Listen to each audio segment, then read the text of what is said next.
All right, what's going on, y'all? How was y'all weekend though? For real, girl. More stuff still coming out about Diddy, and I'm just like, at this point, Diddy, just go lay down. Just go lay down, baby. They say the Ciroc people didn't want nothing to do with him, girl. They say all kinds of stuff been going on. And I'm over here trying to figure out what had happened. You know what I'm saying? Because this isn't making any sense. But let's say what's up to some people. Mystic Moon, I was having withdrawal. So glad you are going live today. Girl, thank you. Where you was? I've been live all weekend. Unfortunately. Not unfortunately, because I like coming to see y'all. But I've been doing a lot of impromptu lives this week. It's been too much happening. I can't just go lay down. You know what I'm saying? What's going on, Belinda? How you doing? What's going on, Nep? The disrespect. Hey, showing my love and support just ran up in here. Oh, that's what's up. That's what's up, Nep. Hey, Simone, how you doing? Good evening, good evening, everybody. Love a good Joce during my evening workout. Yup. We gonna get you through it, Fat. Shay Miller, how you doing? Yeah, about to catch a live on time finally, girl. I ain't even on time. What's going on, Bikini Body? Hey, Christian. Hey, doll. How you doing? Shout out to my moderator, unicorn in human form. I can never get that right off the cuff. I don't know why. Maybe I don't know.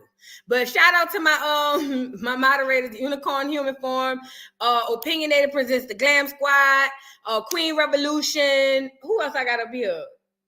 All my minds. Shout out to all of y'all. Let me make sure. Caramel Mail. Yes, shout out to all my mods. Absolutely. Y'all like the video coming up in here, please. It's free. It don't cost you no money. Like the video, thumbs down. It don't matter. Just do a little something for the girl. Hey, Dina Nicole. She said it's that thing with the Dollhouse Gang and beautiful. Oh, thank you. Thank you so much, baby. Misbehaving. How you doing? Let me see who else up in here, girl. It's been a rough Monday, girl. I normally don't work on Mondays, and today they made me work, girl, because we off on what it is, Thanksgiving, girl. Then I gotta go pick up my daughter from the airport tomorrow, girl. I am not looking forward to fighting no Atlanta traffic, going to pick up no damn girl. Y'all have no idea. I'm already tired, and it ain't even tomorrow yet. Hey, Jen, how you doing? Y'all, my baby coming home from college, y'all. She want fried chicken. And girl, I said, where you get off eating fried chicken for some doggone? We ain't starting that today. But for Thanksgiving, fried chicken, girl. So I gotta fry some chicken. Hey, Jen. Hey, Malik, how you doing? Who else up in here? Robin, what's going on, baby? Hey, everyone in the dollhouse. What's up, boo? Mignon, how you doing? Hey, Voodoo, let's Joce. Last time I said juice. Anyway, love you and your commentary. I'm locked in good. Oh, yeah. I be knowing what people be meaning. Don't worry about it, Faye. I get you. You know what I'm saying? Pink Pearls, what's going on, baby? What's going on? How your mama and them? What's going on, Christian? Happy I'm catching this from the beginning today. Girl, hopefully we have a smooth live today. That's what I'm hoping for, a smooth live. Because Sunday just threw me off. Kiki, how you doing? Girl, it really threw me off. Y'all don't understand. Vapey, how you doing? Who else up in here?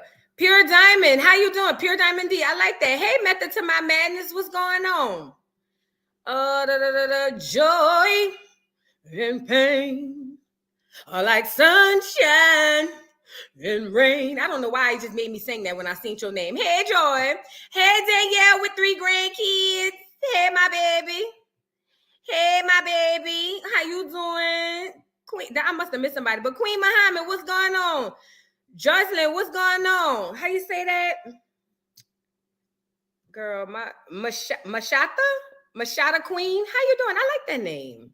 Y'all know I love me some different names. Ivory Coast, what's going on? Mr. Whiteburst, Mrs. Whiteburst, I'm sorry. How you doing, boo?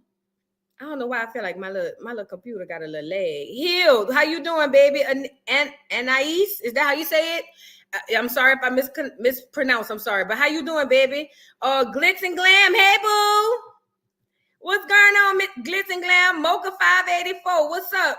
DJ GG. Just finished watching part 1. Girl, listen.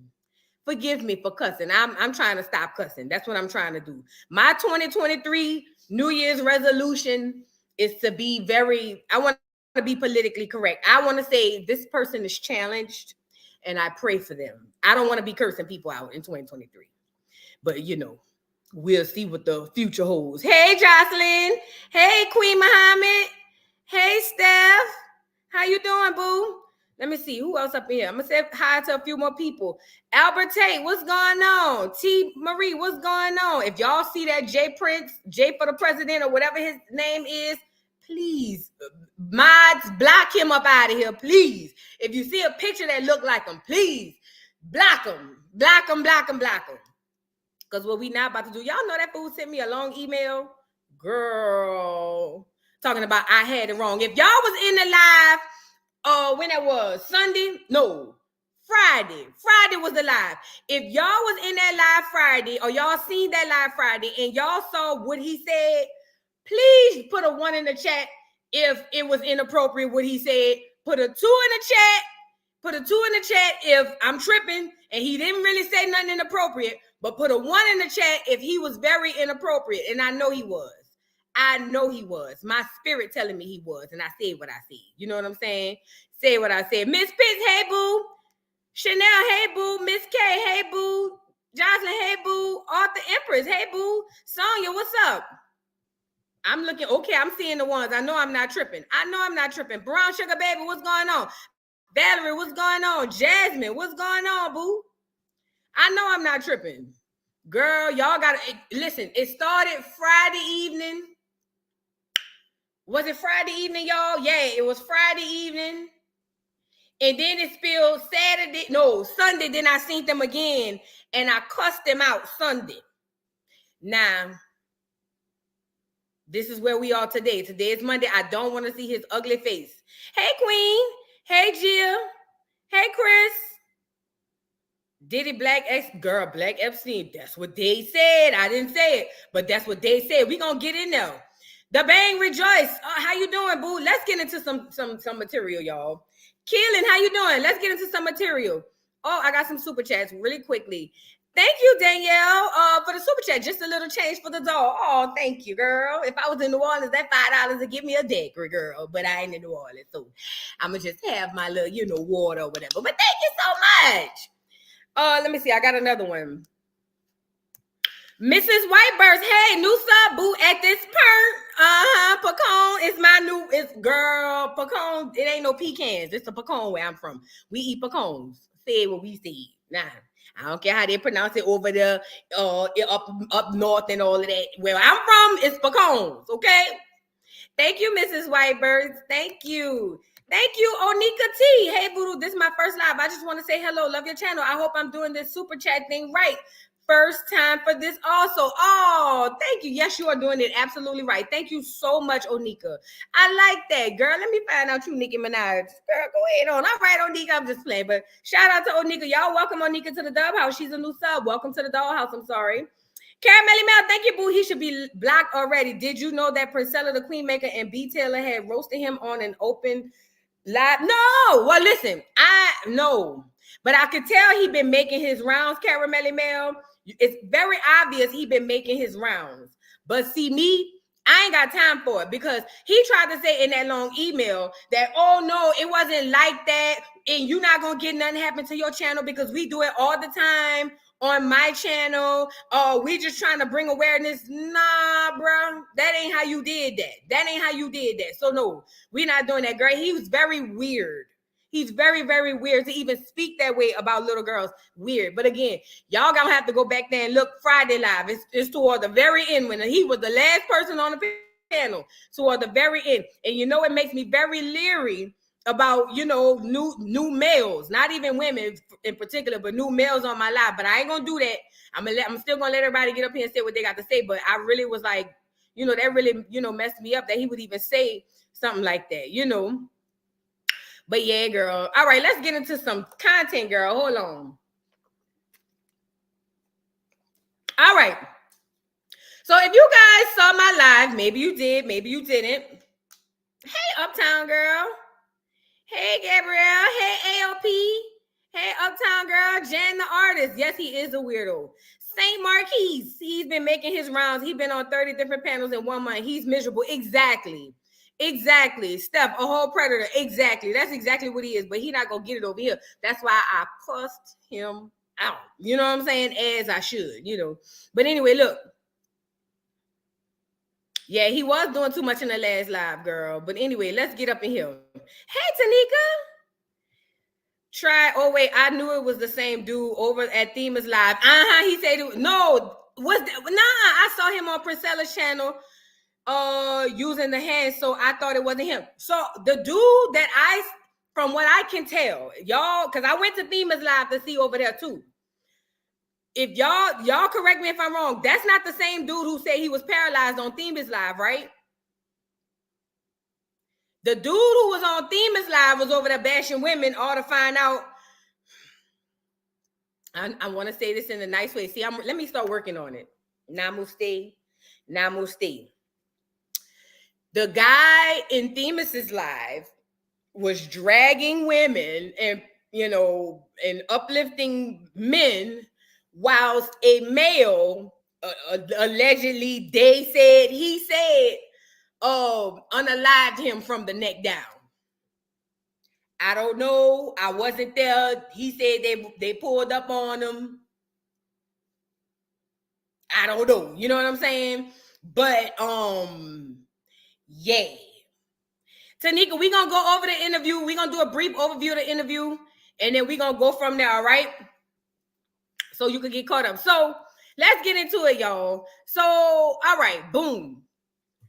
Tasha K interviews, what's the boy name? Will Smith, bodyguard. Not bodyguard, ex-best friend or ex-friend of 30 plus years. Just to give you guys a hey Alima,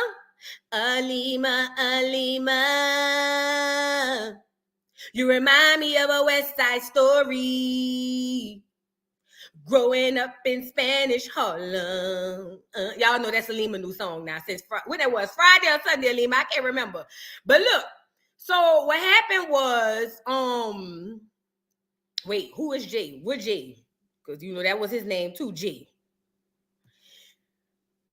Yes, y'all. Welcome to the dollhouse. Hit the like on the video, y'all. Hit the like. Look, so if you guys are unaware, Tasha K interviewed Will Smith's ex-friend. To give you guys a brief overview before we hop into Diddy, and I want to pick up, it's not a lot to pick up where I left off at, but to give you guys, yeah, Shan, thank you for the super chat. Shan said, it's Red Pill Community F-boys. I can't stand them. Yes, it is. That's exactly what it is. And I caught it because I kept telling him, this is not about gender wars. I don't do gender wars over here. Ain't no war. Black women are the best, period. It ain't no war. It ain't nothing. What we going back and forth for when I already know what's going on? You know what I'm saying? So I'm not going back and forth.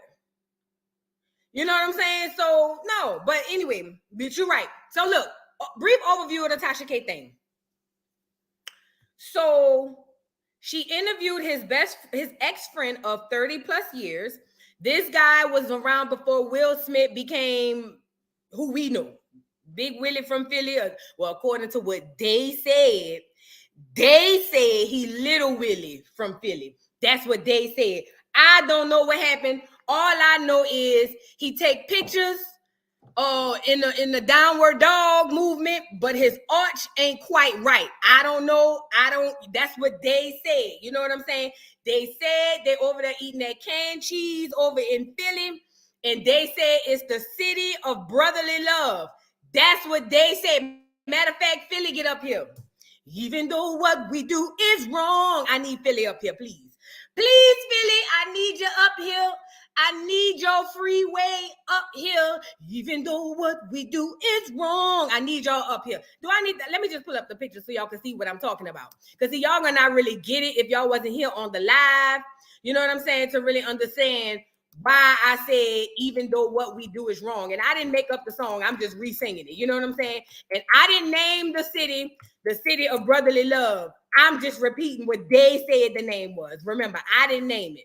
I just showed you a picture and correlated the photo with the names in the song. Now, whatever happens after that, that's above me. It's above my pay grade. It's above me now. You know what I'm saying? So please spare me.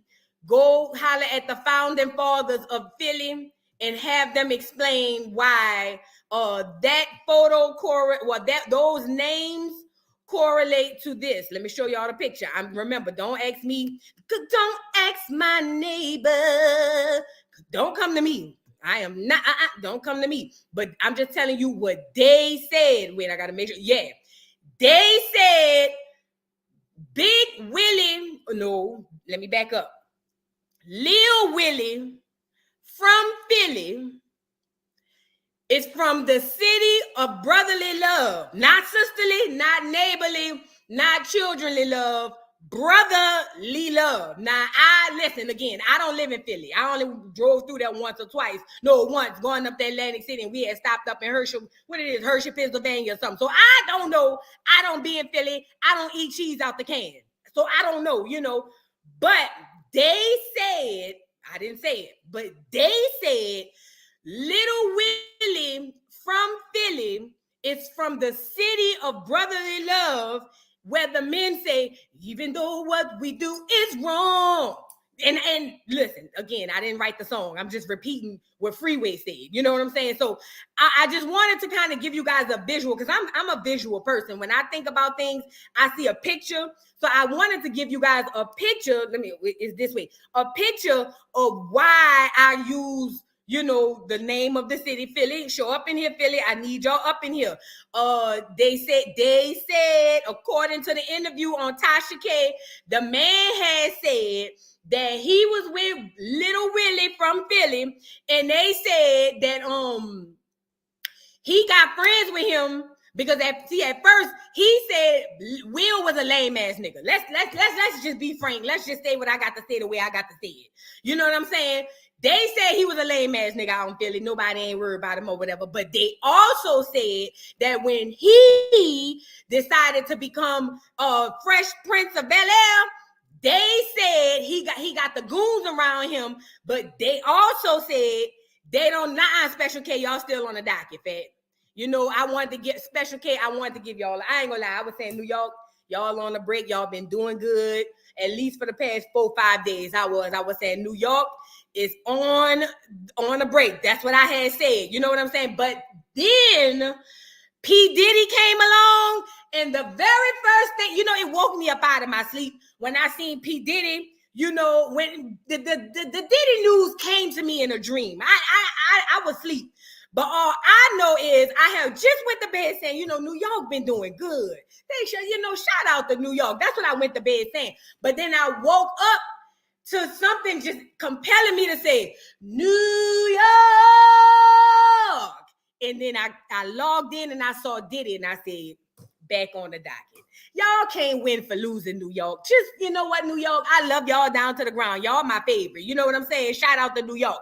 Y'all are my favorite. But you can't get off the docket because y'all don't know how to act. Once y'all start learning how to act, New York, not act with a T. New York, when y'all start learning how to act, ACK, then we'll come back and we'll give y'all another break. But I tried to give y'all a break and then Diddy popped off and Cassie and all of that, girl. Y'all back on the docket. I'm sorry. You know what I'm saying?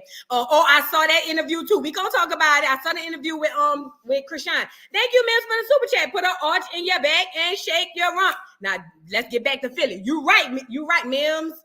I'm just saying the people is saying again. I don't even be in Philly. Closest thing I know to Philly is, no, we don't even have real cheesecakes in the South, so I can't even say I be that close. All I know is they said, according to the interview, that his friend kind of saved him because they were trying to arrest him because he gave his partner the head nod to beat the brakes off of somebody.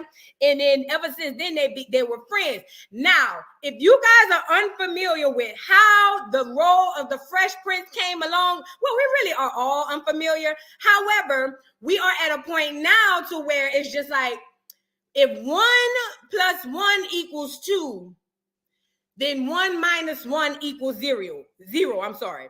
What does that mean? Absolutely nothing. It just means that the laws of a property is real or something like that. I'm just making shit up as I go. But listen, if y'all are unfamiliar, let me go find them. If y'all are unfamiliar with the role of the Fresh Prince, now I'm not saying this is what happened to Will. I'm just saying, 1 + 1 = 2 and 1 - 1 = 0. But they said a guy's named MC Shan was supposed to have that role before Will Smith. Now I am going to play this part because I do want you guys to see what MC Shan had to go through and why he ended up saying, nah, I'm good. Now, MC Shan was a rapper from the 80s and 90s. He was one of those guys who basically was chosen. He was chosen for the role as the Fresh Prince, but he decided to back out of the deal because he said the request that they were he just in his heart to go through with. So I'm gonna let y'all see what MC Shan had to say. Mind you, he said it himself. This is not what he's saying happened to Will, but he's saying that's what happened to him. So let's go take a look at this, and then we're gonna do another brief overview, or finish the overview, and I'm gonna finish up that last part of Tasha K. So this is MC Shan. Am I sharing this tab? Share this tab instead. Okay. All right. Let me see. All right. Play.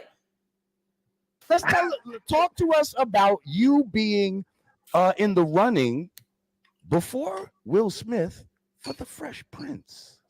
I don't think people know about this story. No. See, but I said that the other day, right? And one of these fuck-ass motherfucking internet sites picked it up and tried to make that shit some big old fucking clickbait shit, like I won't repeat myself. Mm-hmm. Now, here's the deal, and here's how you got to look at it, right?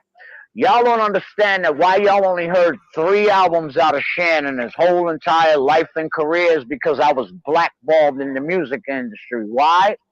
For calling Benny Medina a bundle of sticks. Oh, okay. Wow. But before that, now Benny also apologized because I repeated it in my ignorance. And remember, I'm not from Jamaica or New York, so I don't be knowing what this stuff means. But I repeated it and said that's what he said. And I asked the chat, I was like, "What is that?" And when they told me that it was a homophobic slur, I was like, oh, wow, I didn't know that. But I didn't apologize. So let me just say this. I want to apologize. Again, it was my ignorance, but ignorance isn't an excuse. But I did not know what that word he just said meant. And I'm not going to repeat it. I'm not going to replay it. But ultimately, I want to send my apologies to the community because I was just repeating it out of ignorance and not knowing what I was saying. You know what I'm saying? So let me let y'all finish hearing this. And then we're going to get it. And I'm going to do another overview. And we're going to get back to Tasha K. Remember, when I first came out with my albums, you see Shan with the Puma suits and you see Shan with the Pumas and B-boying. Now, once I got to Warner Brothers, what happened? They tried to mold and shape me into something else and make my image more acceptable by people. So they wanted me to be in the tuxedo. I went with it because then you're going to listen to the nigga with the check, right? So here comes Play It Again Shan. But that all was a move to develop Shan into this Fresh Prince guy. We ain't in a rush. I'm on Warner Brothers. All of the dots are connected. But they didn't connect the dots that I was from the projects, and I don't play that bullshit. And so from the time that I told Benny Medina what I said to him, my career went whoop, whoop, and I was up for that role. And it's not you know what I'm saying? It's not like I'm putting this out there just to try and, I'm telling my story. So if y'all don't want to hear my story, you want to get mad because I'm telling you what I know, that's your business. Because I know Benny Medina is that kind of dude, right? I was up for that role. Now, I ain't got, listen, people are saying whatever they say about him now. I'm just saying that I know what happened with Tevin Campbell. Tevin Campbell was a nice little kid when I met him. Next thing you know, I just dodged that bullet because I knew what a pedophile looked like before he even tried to approach me with that. You know what I'm saying? And it's already known that Benny Medina has done things. It's not like I'm trying to throw dirt on a man's name. I'm just telling y'all what happened and how Shan's career went. Whoop. How you gonna tell Benny Medina? Oh my God, you know what I'm saying? Like I say, I showed. Mind you, in case you guys are unfamiliar, Benny Medina, if y'all remember the credits on The Fresh Prince, he's one of the creators. Him, Quincy Jones, and I think a couple other people. But Benny Medina was the one going around recruiting a Fresh Prince. Remember, it's not synonymous with Will Smith. Well, it is later on in life. But they were looking for a rapper that they can put under the guise of this Fresh Prince. And MC Shan was the first choice. He made an advance at MC Shan. MC Shan said, called him a homophobic slur. And then ever since then, he says his career has been downhill ever since. He said you only heard 3 songs of his, and it's solely because he insulted Benny Medina. Now, the story gets better because he's going to go into, yes, Denisha, he's going to go into something.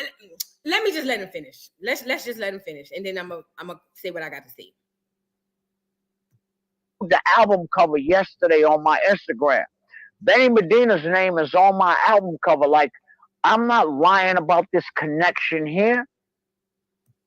And I had to ask Tasha, why is Benny Medina's name on my album? I don't even know who this nigga is.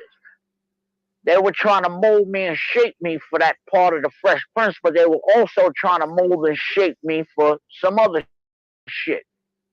Uh-oh. And look, all I say is I know what was going on and how shit was going on between Quincy and all them. Y'all stop acting like that shit is some secret, okay? Don't act like it's a secret, motherfucker. And if it didn't happen for you, maybe you wasn't his type. He was trying to come at me, so maybe I was his type. So if you got all of that, you know what I'm saying, doing what you do, I hear you. None of my business, but y'all don't act like this ain't part of my story. If it was another motherfucker that got the role, I'd be mentioning his name. All right? But it just so happened to be him. Now remember, he was the perfect match for the Fresh Prince and the image that they were looking for at the time. Remember, he was doing the girls of the world ain't nothing but trouble. You know what I'm saying? He was the clean cut. He was everything that they were looking for. Sham was the smoking weed motherfucker, getting drunk, snorting coke, fucking smoking woos and shit like that. That wasn't the nigga that they was looking for. Listen, he's talking about the kind of person that they were looking for. To be completely honest, if MC Shan was the type of character, in my opinion, that was like really rough around the edges, and he was supposed to come in and play this Fresh Prince character. Remember, if y'all remember the very first episode, Will Smith was supposed to be a trouble teen, coming from the hood, keep getting into fights. His mama was afraid for his life, so she sent him off to LA by her sister and husband. So to be completely honest, you would not have want the clean cut guy to play that originally. I'm just thinking originally, because you want to be able to transform this person from the hood to the clean cut guy. Whereas Will was able within his acting, he was able to play sort of. Will has never looked like a bad guy to me. I don't know. I'm different. I've never seen Will look like a bad guy, or like a guy who smoked weed or did drugs or something. You know what I mean? So it made sense why they were looking for a character like him, but he would not go along with the agenda and the advances, according to him, that Benny Medina was trying to set forth on him. Mind you, it has been known in the industry all around that Benny Medina was a homosexual man, which isn't a problem. But if you're making advances on a heterosexual man, that's when it becomes a problem. Also, in turn, to get them on TV shows, horrible. So that's what he's talking about. Hey, lash out with lashes. Hey, boo. All right, he gonna finish out, and then we gonna get into Tasha K. Hold on. Put in that position. You understand? Yikes. And I wasn't gonna change for you motherfuckers, nor was I gonna take anything up to Tushkash. Hey. So, all right, that was about it for that. So now y'all get the backstory. Now he's always going on this campaign saying, hey, look, y'all, I'm not saying that's what Will Smith had to do. I was not there. I'm just telling you, when the role was offered to me and I insulted Benny Medina, not only did I not get the role, but my entire career went down the tube. You know what I'm saying? So that's what he's saying. Now, back to this. Hold on. Back to this, because this now I got to keep giving y'all the visual. You know, I have to continue to give y'all the visual. Now, shortly thereafter, Will Smith becomes, coincidence or not, Will Smith becomes the Fresh Prince of Bel-Air. Look at my kingdom. I was finally there to sit on my throne as the Prince of Bel-Air. That's his words, not mine. Now, again, I'm with MC Shan. I'm not saying that that's what happened. I'm just saying 1 + 1 = 2 and 1 - 1 = 0. That's all I'm saying. But neither here nor there. This was Little Willie from Philly eating cheese out the can, the city of brotherly love. And they say, even though what we do is wrong, go talk to Freeway and them. I didn't make the song up. I'm just singing it. Now look.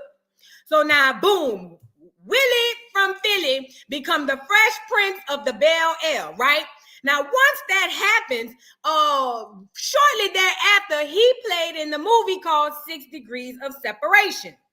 Anybody who knows anything about that movie, it is a movie that basically Will Smith plays this character. His character is a guy who's going around saying he's Sidney Poitier's son when he's not. And somewhere in between, again, I ain't seen the movie in years and years and years. Hell, to be completely honest, the last time I seen it, I probably didn't truly understand it. I should probably go back and watch it again. But there's an adult scene with another male. Now, in this interview, the friend Bilal, he said that in order for Will to prepare for this role, he had to go off out of the country to Europe and go around to gay scenes so that he can understand how to approach men or how to be intimate with men and things of that nature. Now, again, I'm not saying that he did what Benny was trying to get MC Shan to do. I'm just telling you what happened down there to prepare for the movie. Now, Bilal said that this was big for him. He said he even saw one day he went on set toward the beginning of the filming of the show that Benny Medina was like, and I'm paraphrasing y'all, so I'm paraphrasing, but this is what he said. I didn't say it, but he said Benny Medina was like, "Hey, Will, I'm gonna come see you tomorrow." And he said he looked back at Will because remember this is Willie from Philly. He said he didn't know if he needed to pull a blicky and pop Benny Medina upside the head. He said, but when he was getting ready to pop Benny Medina upside the head, not big. Let's just call him Willie from Philly. Willie from Philly went in like that. Now, he said that everybody was around. Mind you, God bless the dead, but first things first, rest in peace, Uncle Phil. For real, they said that he was a homosexual man as well. They also said that Jeffrey, the butler, was a homosexual as well. And they also said that Carlton was hiding his sexuality behind that clear woman. I don't know. I don't be around clear men or clear women with black husbands. So I don't know. You know what I'm saying? I'm just telling you what they said. So it will make sense why nobody would say anything about Willie from Philly going in,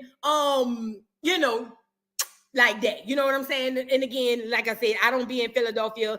I don't even be in LA. I don't have a rich aunt and uncle, so I don't know. You know what I'm saying? But he goes on to say, okay, cool. So that was his first red flag. He starts talking about the movie, obviously, and then he spoke about how he basically chased Jada because Jada was that girl. And this is what we know. Jada Pinkett, before she was Jada, even with the first 10 years of Jada Pinkett Smith, she was a bad bitch. Do you hear me? It was Jada Pinkett, Nia Long.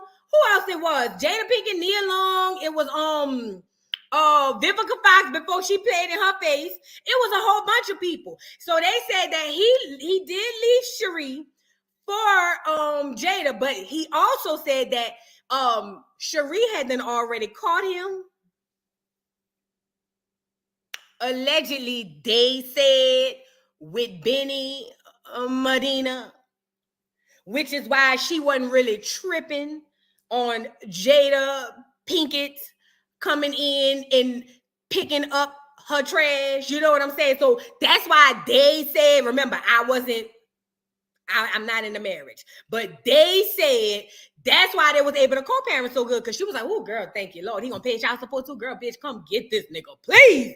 I can't look at him the same. That's what they said, she said. Now, he chased after Jada. He said Jada is a self-proclaimed sex addict, and she said that on the Red Table Talk. He also said that basically she was a slut from the 90s in my Portia voice.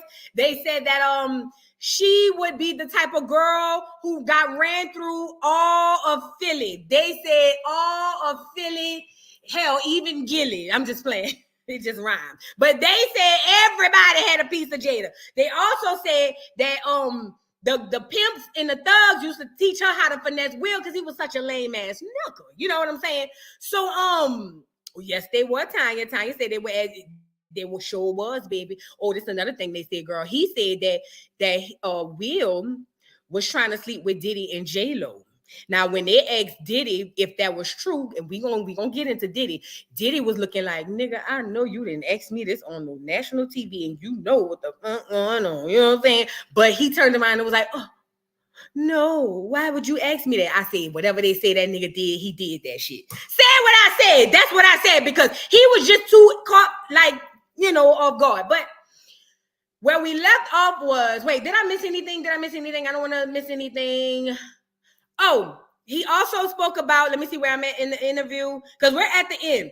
Now we're at the end where he's talking about agendas. And you guys, I don't want to give you guys too much in the interview, because I do encourage you guys to go and watch the interview yourselves. This is a great interview.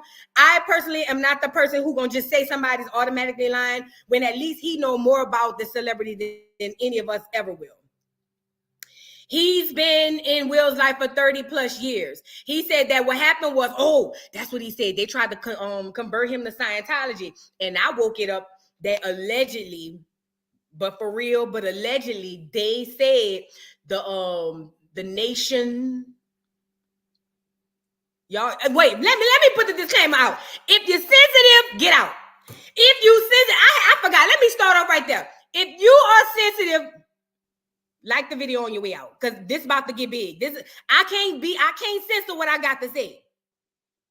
If you're gonna be sensitive, go ahead on, like the video on the way out. You know what I'm saying? Go, hey Dina the Explorer, hey boo. She said Will is in the serious cat cow position, girl. But let me say what I got to say. Allegedly, I'm only saying this for YouTube purposes, but allegedly, the Nation of Islam and Brother Rizza Islam is all over there with the Scientology people, and he said all the celebrities. Now, y'all do know, what's that man named? What's the one who played in Top Gun and all of that? The fine white boy, the clear boy. Okay, so it's not just me. Hold on. Bam. Okay, so okay. Take this information as you will. Tom Cruise, that's what I'm talking about, Dina. But take this information as you will. Tom Cruise, and Katie Holmes, all the top celebrities be at the Church of Scientology, where they said, I didn't say it, but they said when you go over there that they use all the money from the poor folks to fund all the shenanigans and BS of the rich folks. And they also said that that's where they be doing a lot of dirty things. And he said when he got into it with Will, well, he didn't get into it with Will. After he caught Will getting pulverized over the sofa like this, you see the picture? You see the photo? After he walked in on Will like this, and Dwayne and Martin in the back, y'all see that? He said after he walked in on Will Smith like this, now he didn't say how the arch was, but according to this, I think Will need a little more practice. You know what I'm saying? But they said that he said that when he walked in on them like this, he came out and was like, you need to sign these NDAs, baby. And but I was like, I'm not signing nothing. What I'm signing for, I ain't see nothing. And then he was like, well, if you don't sign them, you don't remember what happened to Eddie Murphy's, that trans woman that got caught in the car with Eddie Murphy. Are y'all familiar with that? Y'all do know that now Chris, y'all hating. Tom Cruise was fine in the early 2000s. Y'all hating. Thank you, Jan the artist. He was a little sexy, little clear man. Not my type, but he was a heartthrob. Y'all hating now. Y'all got to be strong. Y'all got to be strong now. But look, they said Yeah, if y'all didn't know what he said, you know what happened to that trans woman who got caught in a call with Eddie Murphy. He said, you don't want that to happen to you, so you might want to go ahead on and sign them papers.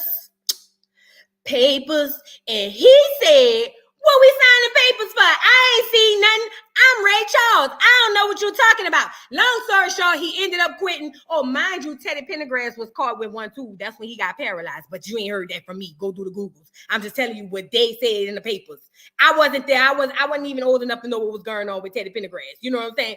But neither here nor there. So he said after that he separated. Oh, and baby, Jada, who hates him, called him up and said, hey, I really want you and Will to be back friends like this.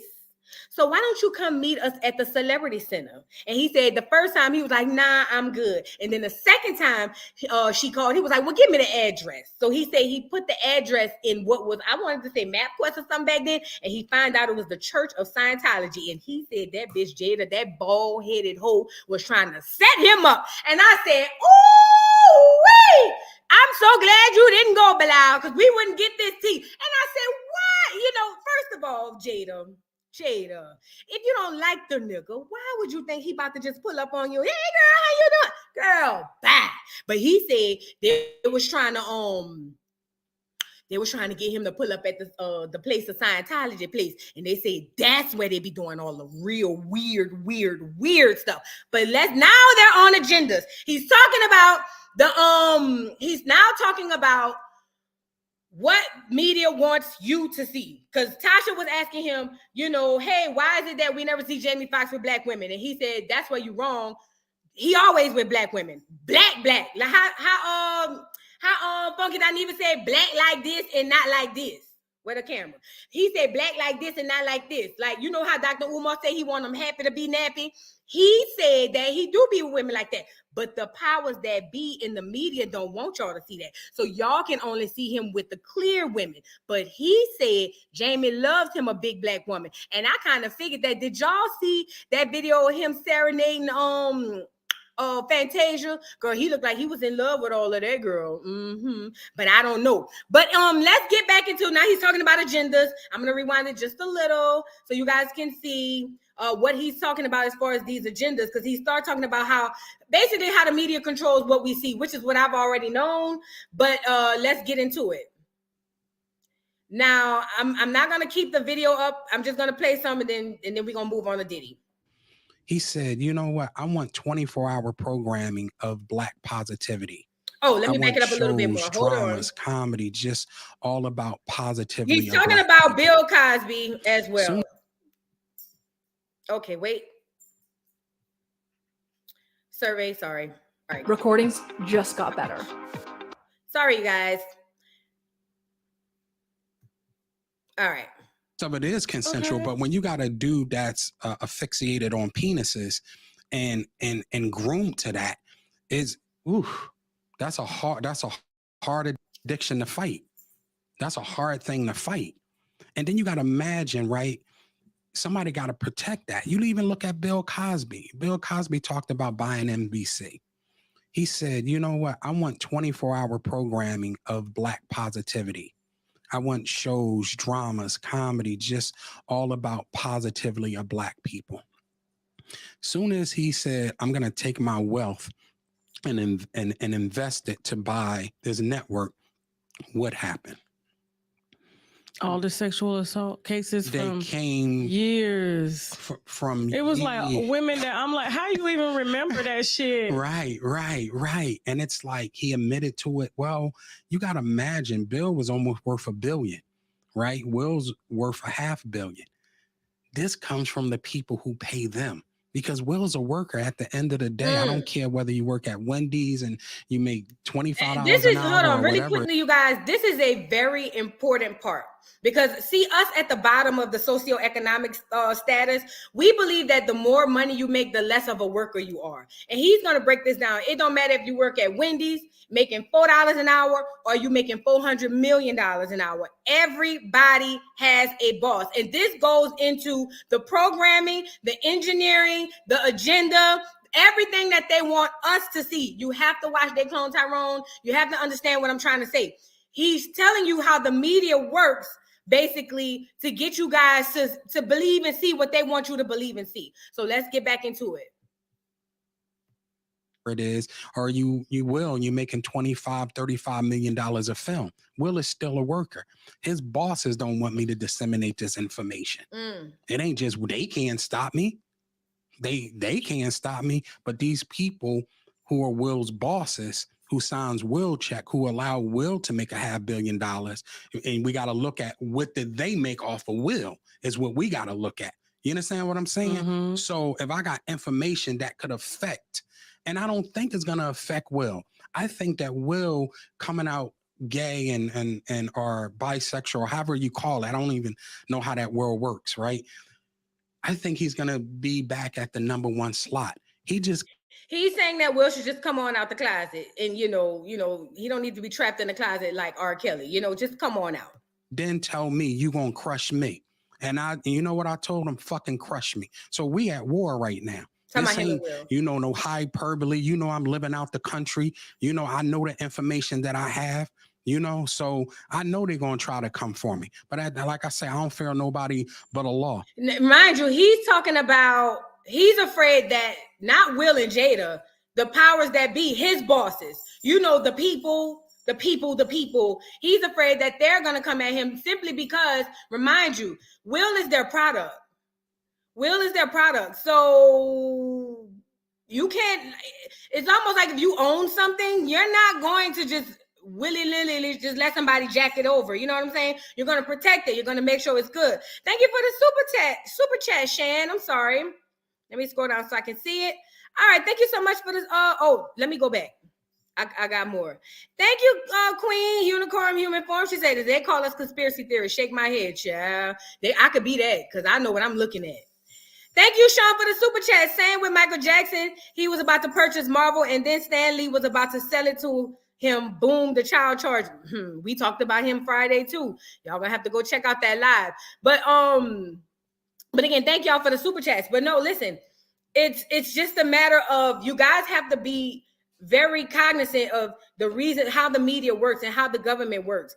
The things that they don't want you to know, they label it as crazy or abnormal or conspiracy theories. And that's just a fact. And some of it's out of the way. Maybe, I don't know. Maybe I'm wrong about that. But for the most part, you guys have to understand. I know that's right, Dean and Explorer. Sheep keep on sheeping. I'll be that. Because I'm not just listening to what people saying. I'm matching it with the action.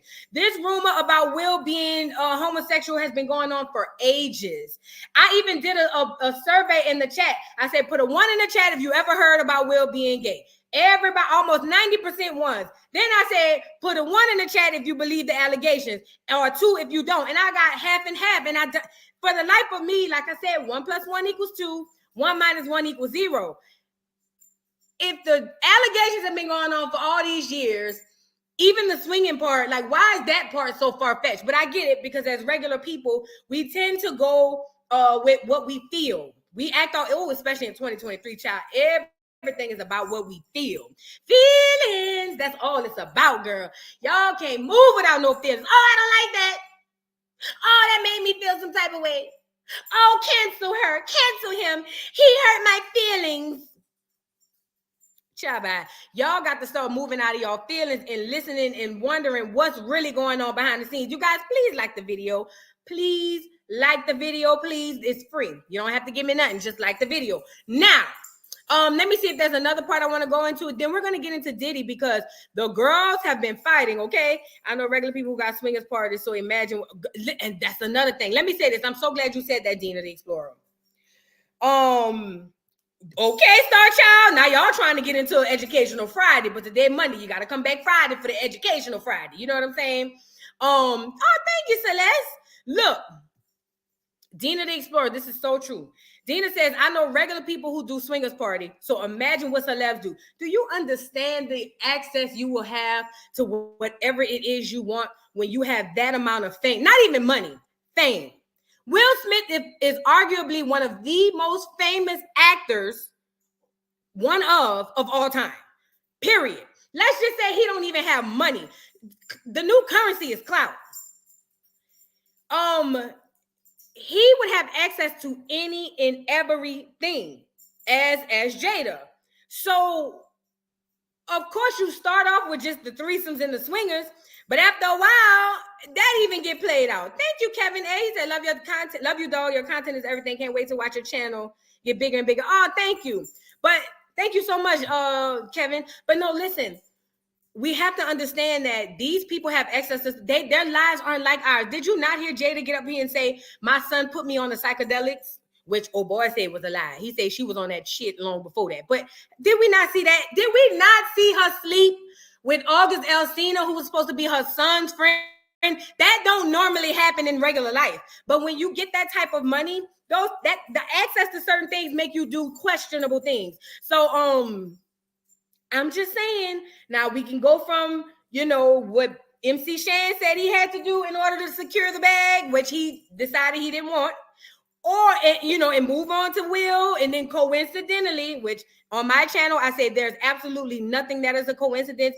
Every single thing is done by design. I believe that to my heart. But if you want to go with coincidence, MC Shan was offered. He said no, cussed him out. Will Smith come along. 6 degrees of separation shortly thereafter. Boom, the biggest movie star of our time. Now, do with that information as you please. I don't know. You know what I'm saying? I'm just telling you,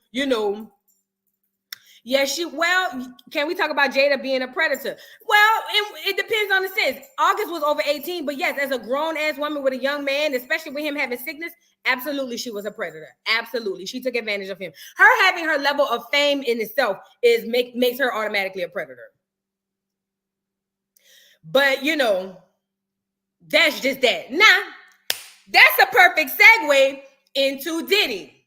I need the people from New York up here. New York, tap in. Philly, y'all can go to the back of the congregation for now. Matter of fact, before we let y'all to the back of the congregation, Saint, go lay down. Jesus, you should jingle belling all through the house and all of that. Before I dismiss Philly,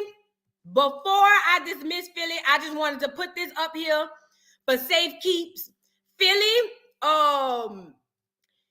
the man said that you don't get those type of contracts and all of that unless you do some things. You know what I'm saying? So again, I don't know what had happened. All I know is what they said.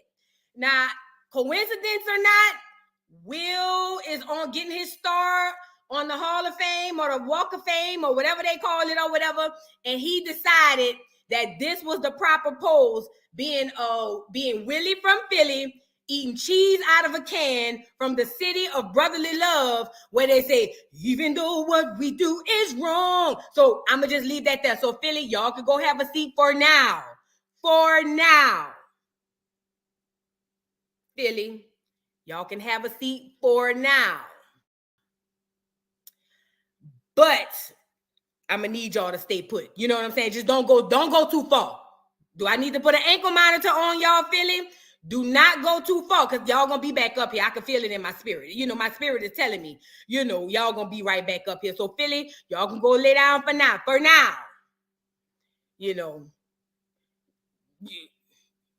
For now. Anywho, so yeah, get New York up in here. New York!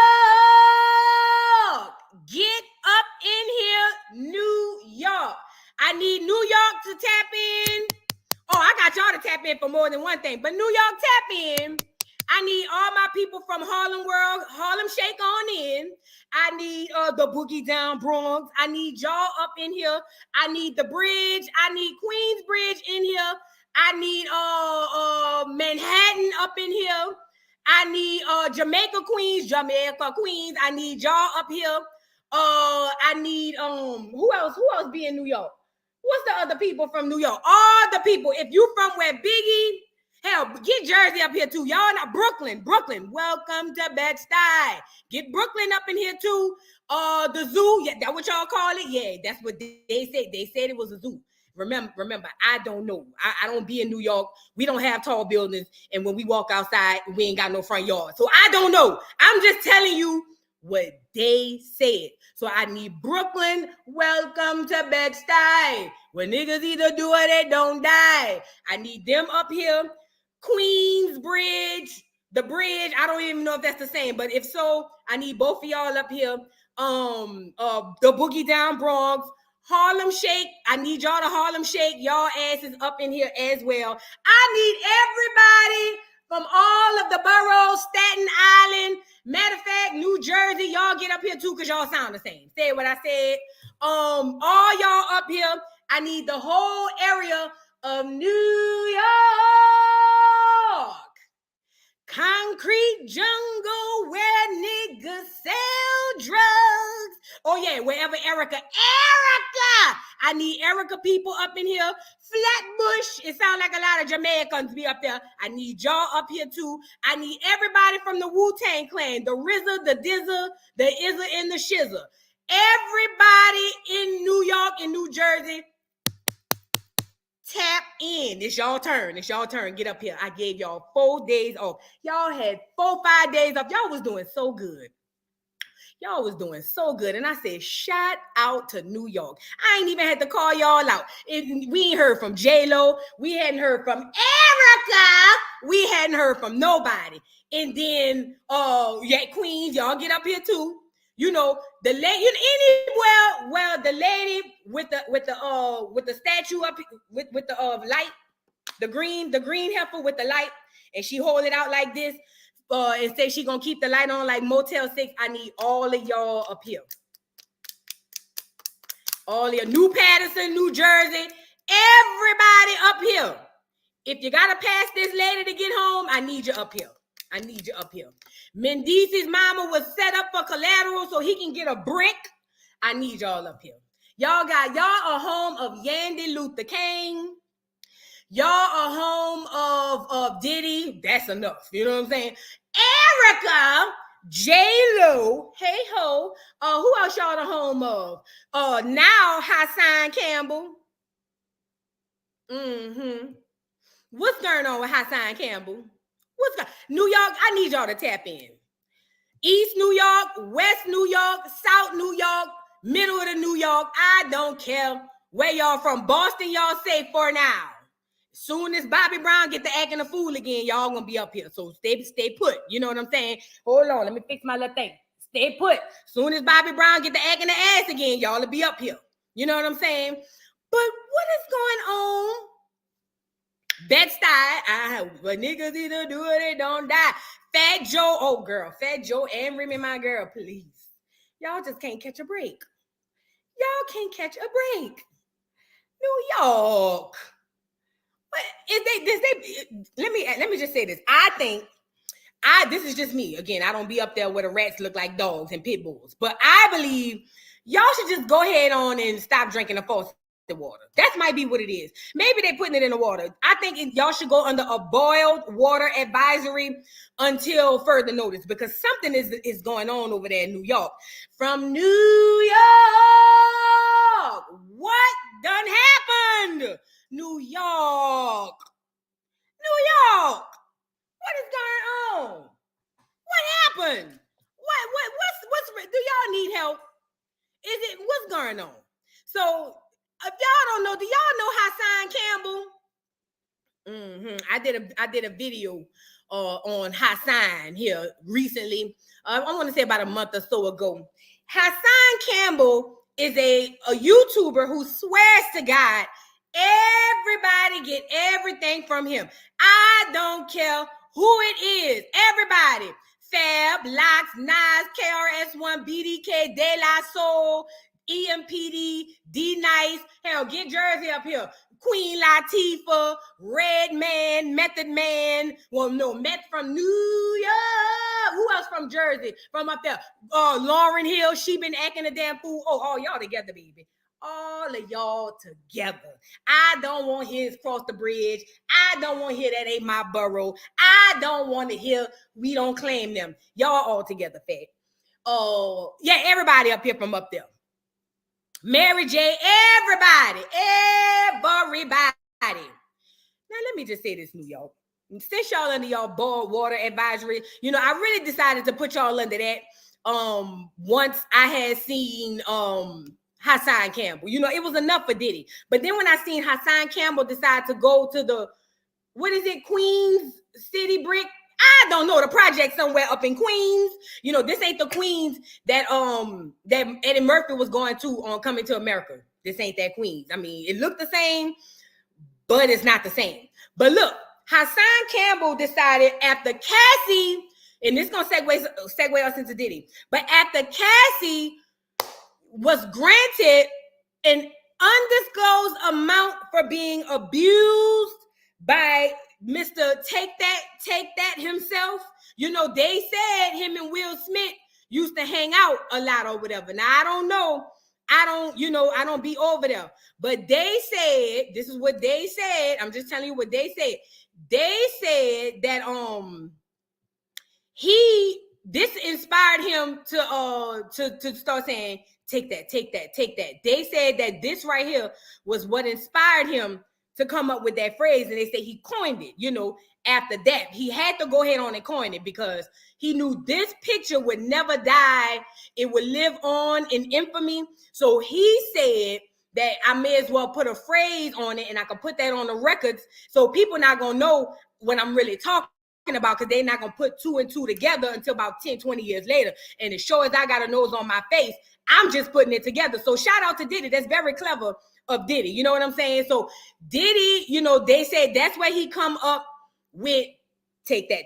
So yeah, Mr. Take That, you know, all of that was going on. When Hassan found out that Cassie, who is a woman, with Bronx River Projects, thank you, Khadijah. Well, I know you from New York. Khadijah, your name Khadijah too. I know you from New York. Your people Muslim, huh, Khadijah? Hi, Khadijah. I know you from around there. I know it. Khadijah, you ain't got to tell me what part. Just put a purple heart if you're from up there. I know your name Khadijah, girl. We don't name our children that in the South. Girl, bye. Go ahead on, Khadijah. But look, after he saw that Cassie was awarded, a woman, mind you, was awarded a certain amount of money, he decided to drink, allegedly, what it perceived to be him drinking a fifth of Henny, and go scroll up to the projects, the Queensbridge City, somebody just said it, and go out there and act like he was getting like he had beef and people was throwing glasses at him. Now this is the gag. He claims he makes up everything. Why did this dude get up there and act like he got shot? I don't care what nobody say. That nigga didn't get shot. If that nigga got shot, I got a blue whale in the backyard. I done changed the shipping details. You get free shipping up to 2,000 pounds. Everything after that, $50 a pound for shipping. If you believe that, I got the whale back here. I got somebody with the water hose on it. They said they could ship it through Amazon. Hit me up in the back chat. I'm gonna take care of you. You know what I'm saying? So look, he goes out there, starts arguing with himself, and this nigga, and I'm only gonna play a short part because the nigga is crazy. This nigga ends up basically arguing with himself, the people throwing glass at him, allegedly, and then he runs around saying he got shot. He got hit with the blicky. And mind you, we never seen nothing. He lied and said that this was a live stream, but it wasn't. And he's running around acting like he's that dude, and Charleston White copies off of him. But was it not Charleston White who faked getting hit with the blicky? Now all of a sudden, here we go with Hassan. You can't make this shit up. Hold on, let me get into where y'all need to be, because we need to get to Diddy. Look, girl, look at Hassan. Girl, look at Hassan, girl, bitch. And he wore his pink too, so appropriate. Hold on, let me back him up a little bit, because y'all got to see this. New York, y'all got to be strong. Y'all have to be strong, New York, because at some point, it's going to get bad. I told y'all, go under the boiled water advisory. New York, go under the boiled water advisory, please, because I think this might be the best for y'all. Look at Hassan in the middle of the project acting a fool. I birthed you bitch ass niggas. Mm-hmm. No Band-Aid. That's why y'all let that other nigga rape all these kids out here and got mad because I called that bitch that bitch nigga out. He raped niggas out here, raped girls and boys, and y'all let that nigga. I refuse to tuck my fucking tail in. Mind you, he's talking about Africa Bambaataa. If you guys aren't familiar, Africa Bambaataa, the so-called founder of hip hop, he, according to Hassan, SA'd him way back in the gap. And Hassan never pressed charges. However, once Cassie got her lawsuit money, he felt some type of way. Let me go a little further. Hold on. Girl, watch the man. I'm the realest nigga to forever. Forever, ever, forever. Mind you, it's morning time. Forever.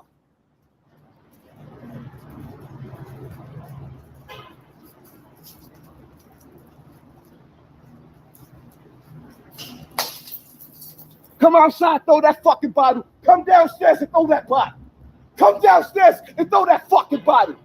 Come outside and throw that fucking bottle. I stab your ass to death. Bitch ass nigga. Come outside and throw that bottle. Come outside and throw that bottle. If I see that bottle come out the window, I guarantee you I come outside. I lived in this building. I'll come upstairs and fuck you up. Let's go further. He wasn't done. Look, he got the poker behind him. Good, right? Keep it moving. The man said he a fan. What's good, though? He should have What's good, though? his head. What's good, though? Don't throw it out the window. I ain't running. Oh, we got. Let's fast forward because we ain't the got young enough time. G's, and nobody gave a fuck. Oh, but everybody give a fuck about Cassie. Look, oh yeah, this the point. All y'all care about Cassie? I'm not going nowhere. Come outside. Don't throw a fucking bottle, you faggot ass nigga. Come outside. Throw a bottle while I'm outside. Throw a bottle while I'm outside. I'm not going nowhere. Come outside, you faggot ass nigga. Scream out your apartment. I stabbed your mother to death. Faggot ass nigga. Oh, yeah, he was cutting up. Don't throw a bottle and hide. Come outside, nigga. I'm out here. Let's fast forward. I mean, keep on playing. This is my building. I wish y'all niggas would. I wish you niggas would. Oh, keep on. When I catch that window and that floor, I know the floors and I know the window. Oh, when I catch it, I'm not even looking up. When I catch it, do I look like I'm fucking running? Do I look like I'm fucking running? Yes. Do I look like I'm running? Let's fast forward to fucking play with now. Me. This is the part where he. What up, though? Mind you, guys, beat this out. This is supposed to be a live stream. Remember, look up here. Say, let's go live. This is supposed to be a live stream, right? But it is an edited video of him out there acting a fool, probably 5:30, 6 o'clock in the morning, and then all of a sudden it's going to cut to him being in the car, rushing himself to the hospital. Mind you, live streams, you can't edit it in progress. You just can't.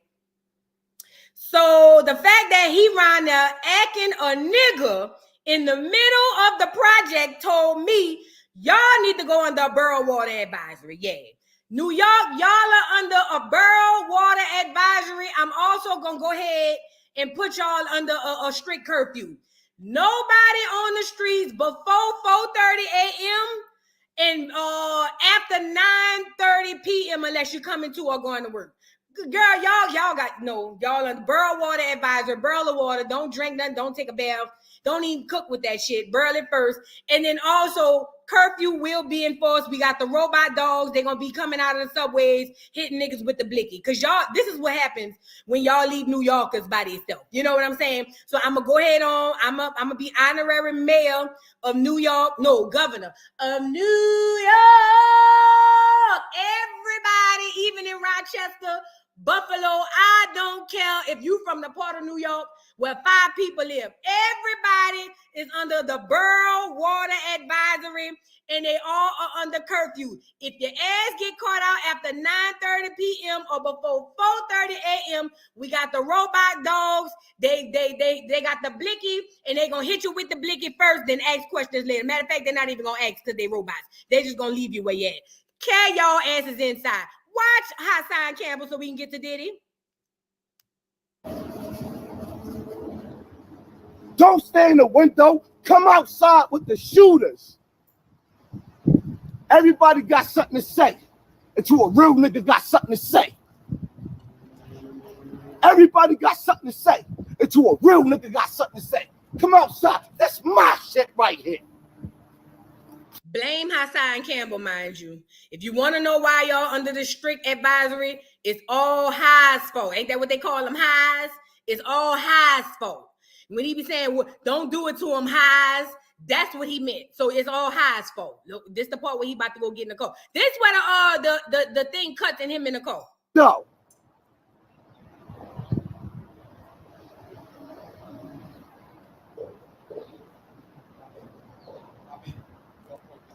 I see. Who that? Take the second exit on Westchester Avenue. I need to get to the hospital quick. At the roundabout, take the second exit on Westchester Avenue. In a quarter of a mile. Turn left on Leave him. Johnson Come on, go, Avenue. go. I got you. Go straight. Go I straight. need to get to the hospital. I got you. son. I'm gonna get you the ambulance. Red light camera reported ahead. Ooh. Oh, wait.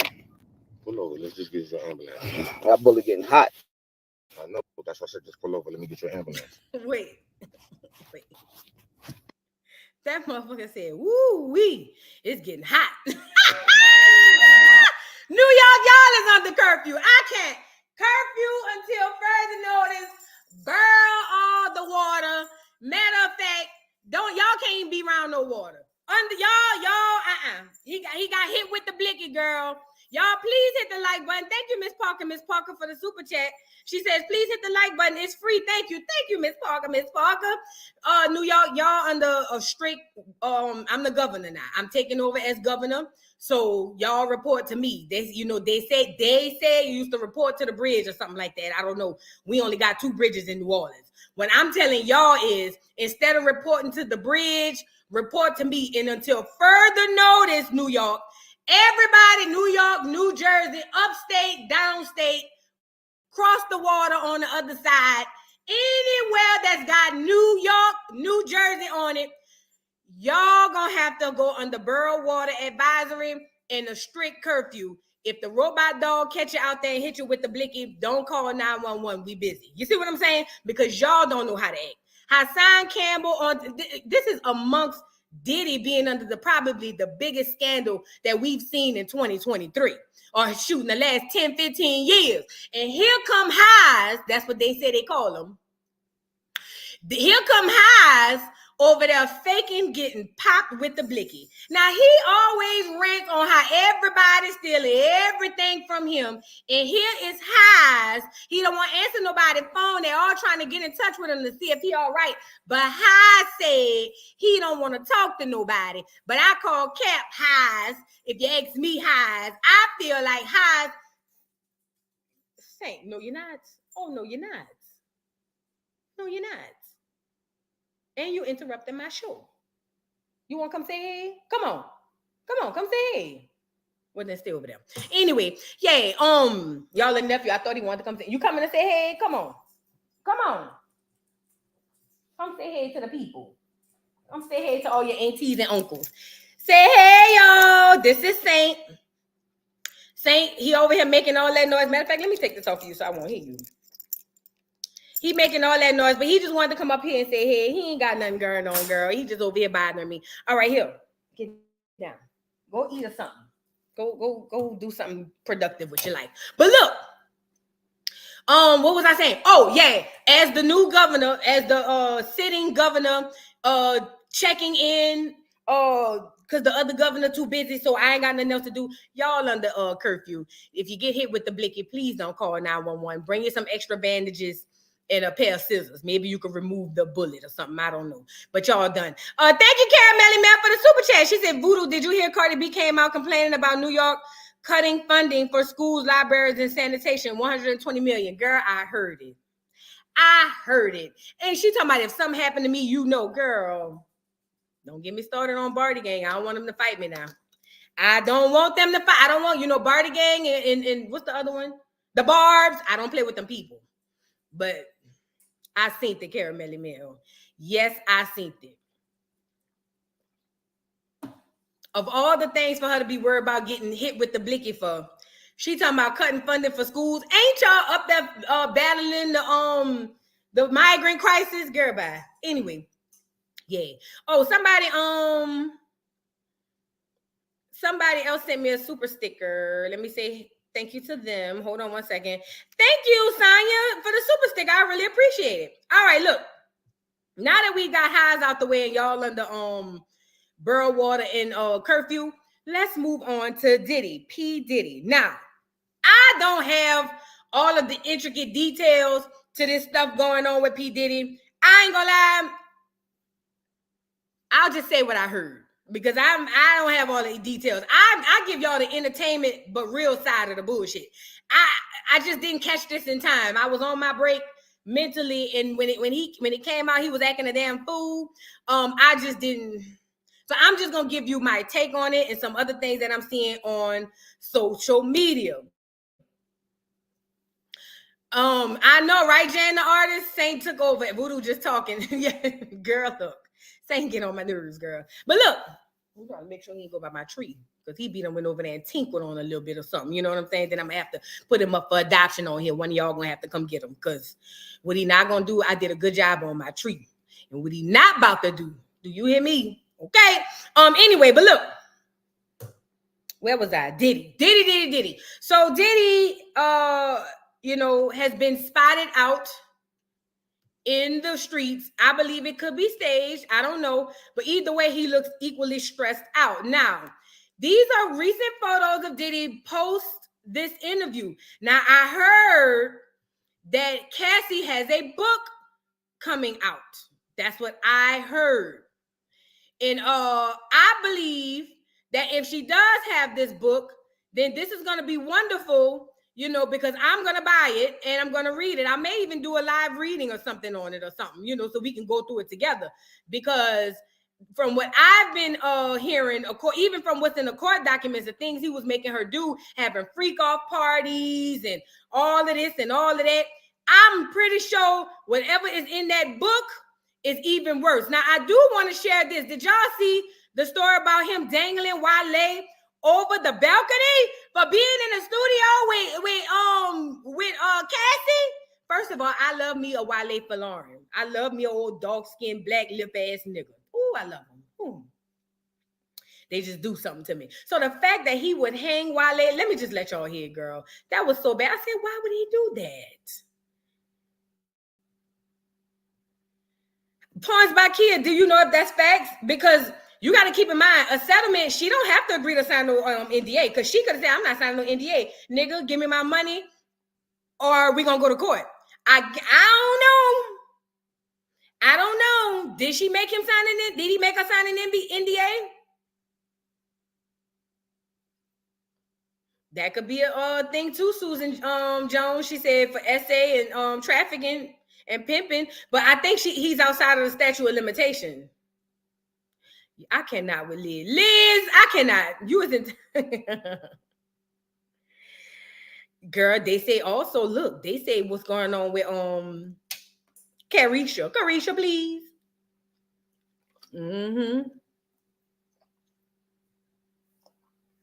I don't know. They didn't say that she had to sign one. We'll see. But they did say that she wrote a book. Now, girl, did they love 100? I don't believe he gave her that much. Now look. Oh, I'm with you, Dina. Oh, we really need a book after the 35-page cliff notes. Okay, I need details. She ain't even got to name the other people's names. All she got to do is tell us what had happened. I don't need to know nothing other than what had happened. You know how Superhead did her book? What is it? Confessions of a Video Vixen way back in the day. I remember reading that, y'all. Ooh, book cover to cover a few times. Do you hear me? And some of the people she didn't name. Like, we didn't know that Mr. Big or what that was his name. Allegedly, they say that was what's his name? Method Man. I've been in love with him ever since because the stuff she was putting in that book. Ooh. Let me contain myself. All right, I think I'm back. So look, we need the book. Oh yeah, baby, we need the book. I need to know what was happening at the freak out parties. Now she said he had men lined up to pop her off while he was in the corner, acting, doing what he needed to do. And that preaches to what I was saying earlier. When you get a lot of money, you know what I'm saying? Your desires change. You know what I'm saying? So I don't know. Now, one of the things that I did see with this whole Diddy thing was how he dangled Wale over the balcony. Now, Wale had done already told him, y'all stay away from Cassie. That nigga crazy behind Cassie, da-da-da-da-da. And he was the one ended up getting tangled over the balcony. Girl, I said, oh my God, what do you think this is? New Jack City? Girl, look at this. Make her feel uncomfortable, or if you see her security guards and her security guards with her, just prepping us on how crazy Diddy act over her. Like any guys that's around her in her vicinity, while Diddy not around, he kirks off, he goes off. We make it through the session. We probably like an hour in the session, like an hour into the session, maybe two. Her and Wale doing what they do in the studio. We in the studio, and this girl in the studio, and she's singing, but the girl is Cassie at the time. I don't really know what's going on. I just know she's a big singer. I'm not a musician. I'm not a music guy at this time. I'm not into music. I'm just there with Shy. Literally make sure Shy, all right. I know like the popping people.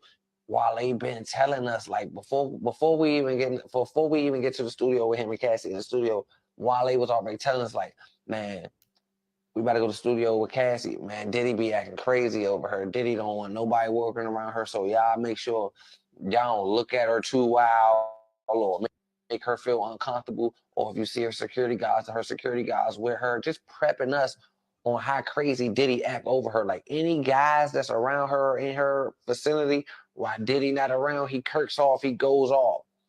We make it through the session. We probably like an hour in the session, like an hour into the session, maybe two. Her and Wale doing what they do in the studio. We in the studio, and this girl in the studio, and she's singing. Diddy not around, he kirks off, he goes off. We make it through the session. We probably like an hour in the session. It's not like playing the whole thing. Hold on. Maybe. Let me put me up here. Y'all know I don't scroll on Twitter while YouTube is on, because baby, Twitter will have you banned from all platforms. The stuff they be having on here, baby. Oh no, ma'am. I'm not. Let me scroll some more. Hold on. Basically, he said Wale got dangled over the balcony. And girl, what is Joe Budden doing? What is Joe Budden talking about? Now they said, listen, girl, they said Joe Budden is one of Diddy boys. So they was dragging him earlier, and they said that Joe Budden wasn't trying to talk about it because Joe Budden was scared. That's what they said. Now Joe Budden is over there acting like he ain't scared, and he said, "Well, he got to say, girl, let's go see what Joe Budden had to say, girl. Hold on." Yes, they did. Yes, they did. Let's get Joe Budden up here. Joe, get your ass up here because you still ain't released that Tasha K. They settled that shit. I know. The Chanel 8 o'clock. The pod should be out before 8 p.m. tonight on Patreon. I had to do a little bit of editing because y'all almost got me. Y'all almost got me to be the only voice out there saying some shit. Nah. The blogs would have had a field day with that podcast this morning. Nope. Sometimes you got to protect your peace and your co-host peace. I ain't playing with y'all. No, sirree. They settled that shit. I know. The Chanel. So basically, they have been going back and forth with him. Milagro had tweeted him basically and was like, "You a bitch ass nigga because you riding the fence. You don't want to say what's wrong." Y'all know how like the Breakfast Club ended up let me get y'all off of here. Y'all know how the Breakfast Club kind of like talked about it but kind of like brushed over it, because remind you, all these people are in bed together business wise, but ultimately he was riding the fence and people was like, "You a cap ass nigga," and after that it was on to the break of dawn. Now 50 Cent had something, 50 Cent been going off on him, girl. And they're gonna be like, matter of fact, they sent me the girl pictures, like pictures of this girl, like not the shit that y'all saw. Worse, way worse. Wow. Oh, you kidding me, yo? Like penetration pictures and Nah, come on, man. Come on, Fifth.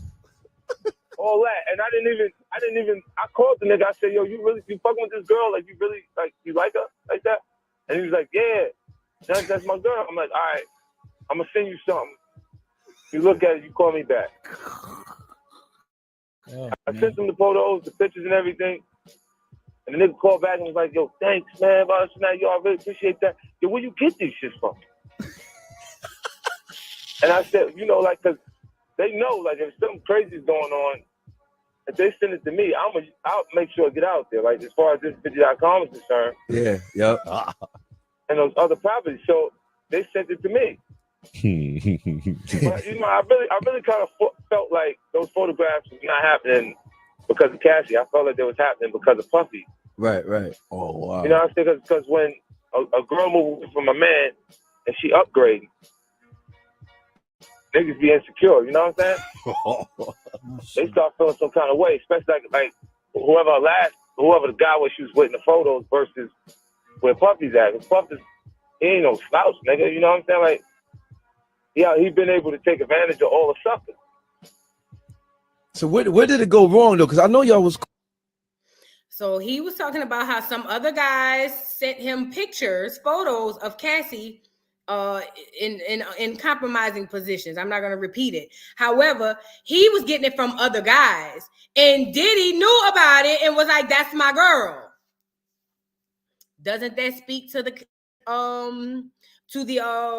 incident that Cassie was saying? Also, do you guys keep this in mind too? Keep this in mind. In part of that interview with Will Smith's friend, he said that the reason Jada Pinkett has all that Botox and her face is all jacked up is because when he caught her with what's his name? J-Lo ex-husband. The little beady bamba dude or whatever. Oh, I hate when I draw blanks. His face is in my head. But when he caught her with him, he beat her so bad that it kind of like fractured stuff in her face. But that's not the perm. The perm is, he said that they had to make Mark Anthony. Thank you, y'all. They said that they had to make a makeshift hospital at the house because they couldn't bring her down to the regular hospital because obviously they would investigate and then it would be all over. In Cassie's claim, she says that when she would get beaten and dragged by Diddy, that he would take her to hotels where they would make makeshift hospitals. They would pay doctors or whoever it is to come over there and take care of her until she healed. They said allegedly that that's part of the reason why she shaved the side of her head. Now, Young Jock said that he was at a party and Diddy told her to do it. Other people said he pulled it out. It's giving Krishan and Blueface at this point. But this is what I'm saying. The coincidences, remember, I don't believe in coincidences, but for the sake of conversation, let's just say coincidences. So Jada had a makeshift hospital at the house. She had the makeshift hospital at the hotels. Y'all are not going to make me believe that this isn't normal behavior for A-list celebrities. Like when they have stuff going on and they don't want it in the blogs or in the media. Exactly, Kim and Doll, like Michael Jackson had a hospital at his house. Remember, he didn't go to no hospital. He had everything come to him.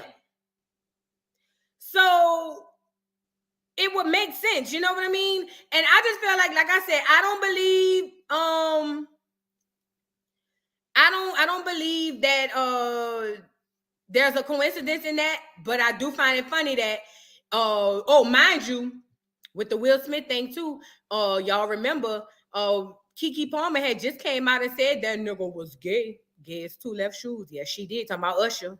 And then next thing you know, we come to find out not only was Usher living under Diddy at 13, he brought what's that little boy name? The little clear boy, Justin Bieber, up under there. Girl. And they both look crazy as hell. Well, no, Usher look good, I ain't gonna lie. But y'all got to be strong, girl. Look at 50 going off again. Hold on. Oh, no, he talking about when Diddy took him shopping. I think we've all seen that. Hold on. I want to show y'all something else. I put that in my video. If y'all didn't see my video on Diddy, please go take a look at it. It's showing. Oh, this is what I want to show y'all. When the man asked him if he when a man asked him if it was true, and this is before the claims that Will Smith had asked him, you know, in J-Lo, could they do a little freaky deaky, sneaky leaky? You know what I'm saying? And I want y'all to see his face. Hold on.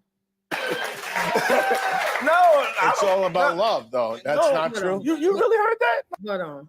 Watch his face, you guys. This is where I was like, whoa, whatever he did, whatever they say that nigga did, he did that shit. Watch his face, y'all. Watch his face when the man asks him.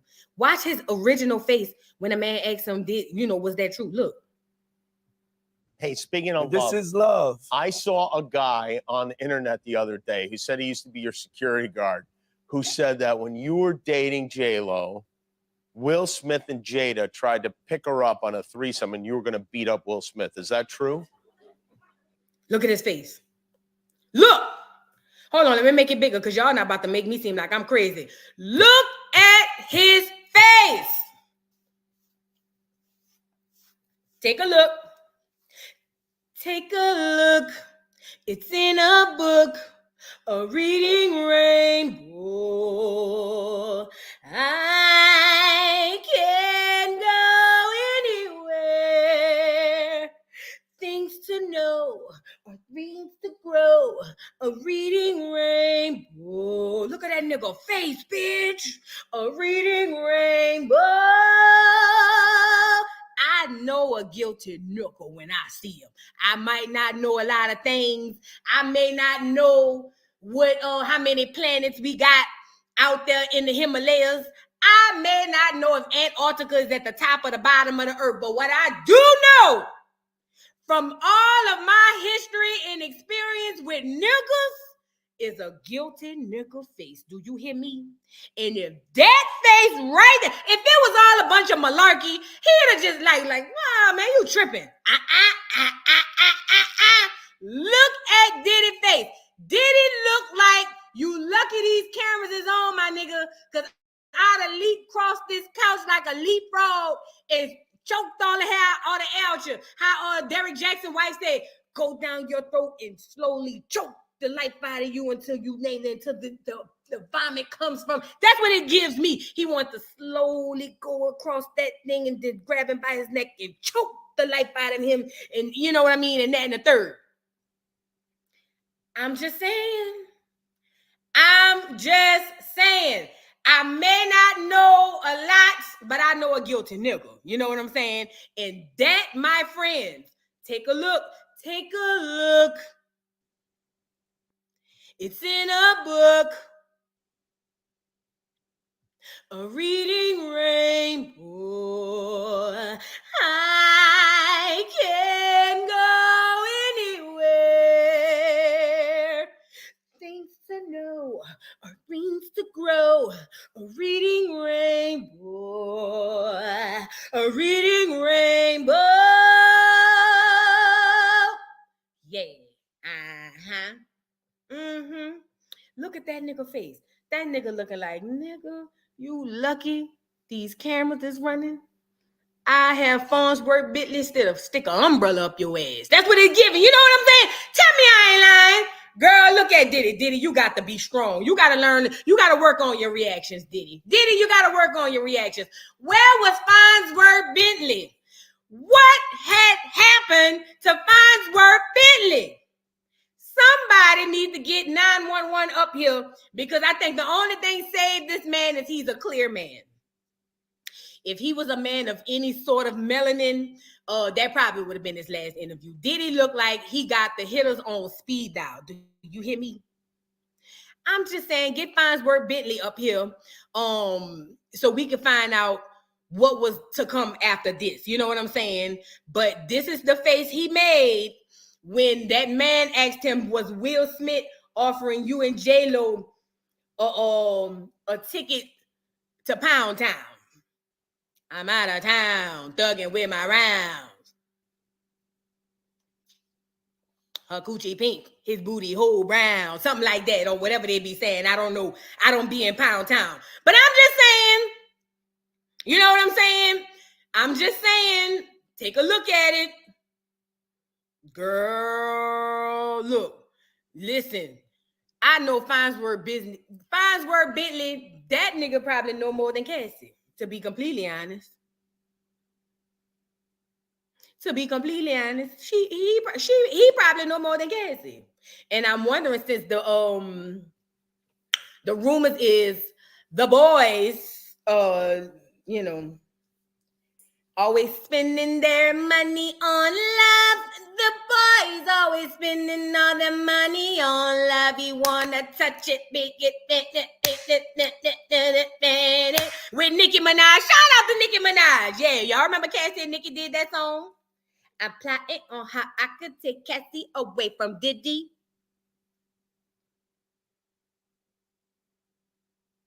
Okay, yeah, but that was his response. Let's see what else he had to say about the response, girl, so we can get off of here and go to something else, girl. Hold on. New York, and wait, let me just say this before I move on. New York, whenever y'all ask me, matter of fact, I'm gonna post it on my community wall. Whenever y'all ask me why y'all under a borough water advisory and a curfew, I'm gonna show you a picture of Sean P. Diddy Combs, home of the Harlem Shake people, Dapper Dan and all of them. And then I'm going to show y'all a picture of Hassan Highs Campbell. That's what they call him, Highs. And I'm going to show y'all them pictures. So when y'all wonder why the robot dogs is over there policing, and ain't no humans out there, these are the two reasons why. Hassan Campbell and Sean Puff Daddy, Puff, P.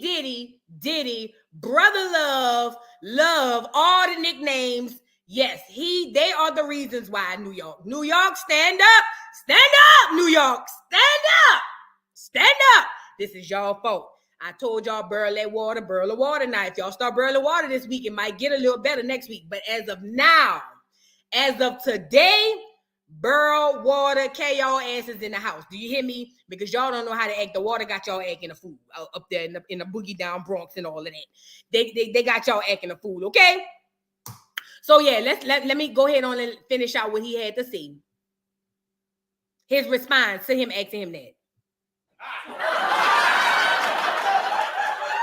Yo, this show has gotten crazier since the last time I It's almost like he had to pause and think about it. Love, though. That's not true. You really heard that? Nah. What? Yeah, I watched it on the internet. Oh, Negro, please. Get off of here, Diddy. Get off of here, Diddy. Please, Negro. Please.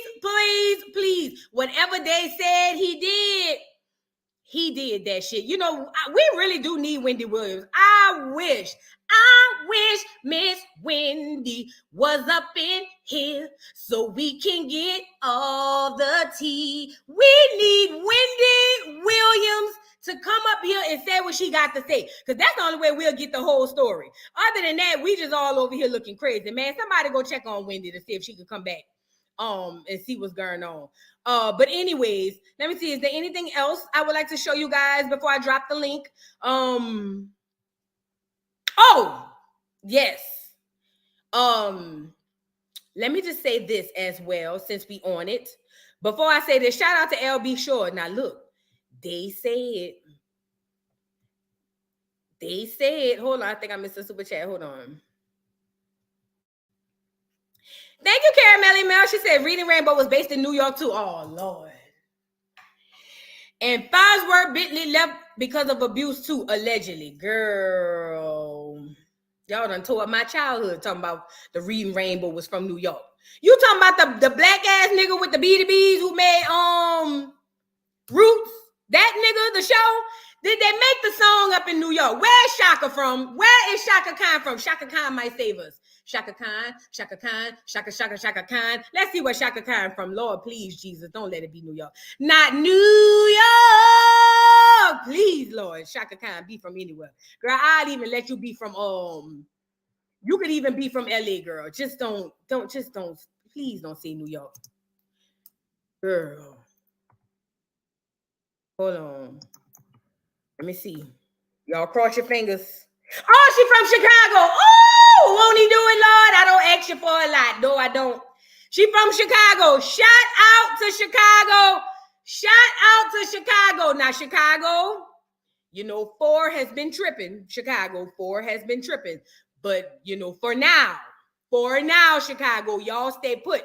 Y'all can sit in the back too, but don't go too far. I might have to put an ankle monitor on y'all too, because Chicago been acting a fool. You know, y'all kind of calmed down since what's the boy name? Justice Smollett and all of that. Y'all kind of calmed down a little bit, but thank you, Lord. She is not from New York. Shout out to God and her parents for deciding to give birth to Shaka in the city of the Chi. Shout out to the Chi, Chicago, Chirac, as they call it. Personally, they said if you want to go out there, don't go. So shout out to Chicago. You know what I'm saying? But you know, y'all been chilling since Justice Smollett. Maybe y'all went under the Borough Water Advisory. I don't know. But long as we know Shaka Khan ain't from there. So even though the nappy-headed nigga with the BDBs who did Roots, even though he did the show from New York, the song performer, Miss Shaka Khan, to me, one of the greatest singers of all time, she is from Chicago. Shout out to Chi-Town. Y'all, thank you, Lord. Chicago, y'all saved me. You know, y'all saved me after Katrina, too. You know, I moved up to Chicago after Katrina. Yes, I did. That was the first time I had fish and spaghetti, fried fish and spaghetti. Oh, and the first time I had chicken and dumplings, because, you know, we don't eat that type of shit where I'm from. You know what I'm saying? But it was good. The food was good. Y'all fried the hell out of some chicken and some fish. Y'all do some damn good. Y'all cook some good ass food. You know, I tell everybody, anybody who follow me knows my second city, if I had to live for its food, is Chicago. Everybody else up for question. Chicago, you know. And look, Sexy Mocha talking about Sesame Street from up there, and they say Big Bird was a little.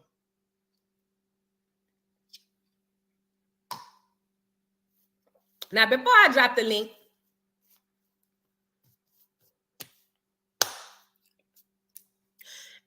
let me talk about Christian Rockhead. If you are a Christianimal, this is my disclaimer. If you are a sensitive Christianimal, go ahead on exit out the door, fat. Like the video on your way out, because we about to have a conversation. Now, I don't want to ruffle no feathers. I don't want to make nobody mad. I love everybody, even Christian Jesus Jr. Rock ish. You know what I mean? But Christian did this interview with Cam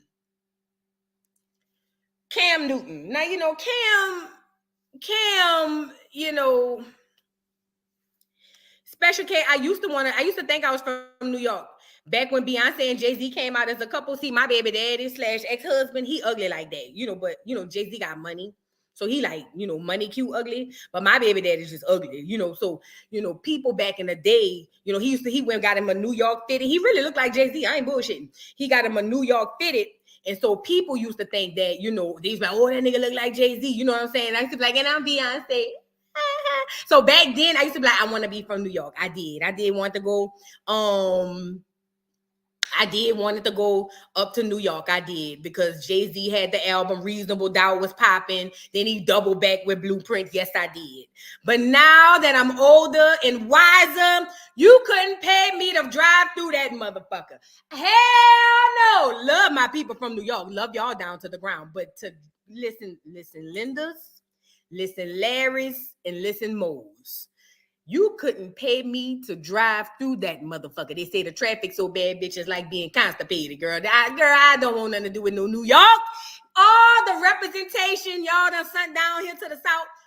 What would make you think I want to be living in New York where y'all ain't got no front yard or backyard, bitch? They said, I don't know it, but they said when y'all walk out the front door, y'all walk straight into the street, girl. What I'm going to do with that, girl? I can't live like that. I need a yard. You know what I'm saying? I want to cut grass or something. They said, again, I don't be in New York, but they said you can't even cut no grass, bitch. Girl, what I'm going to do with that, girl? I cut grass out here. What is y'all saying? I cut my front and back lawn. Girl, please. But I shout out to New York though, y'all. You know, they say they say Master Splinter is real. They say he really come out the sewer and be robbing niggas. Why would I want to come live up there, New York? New York.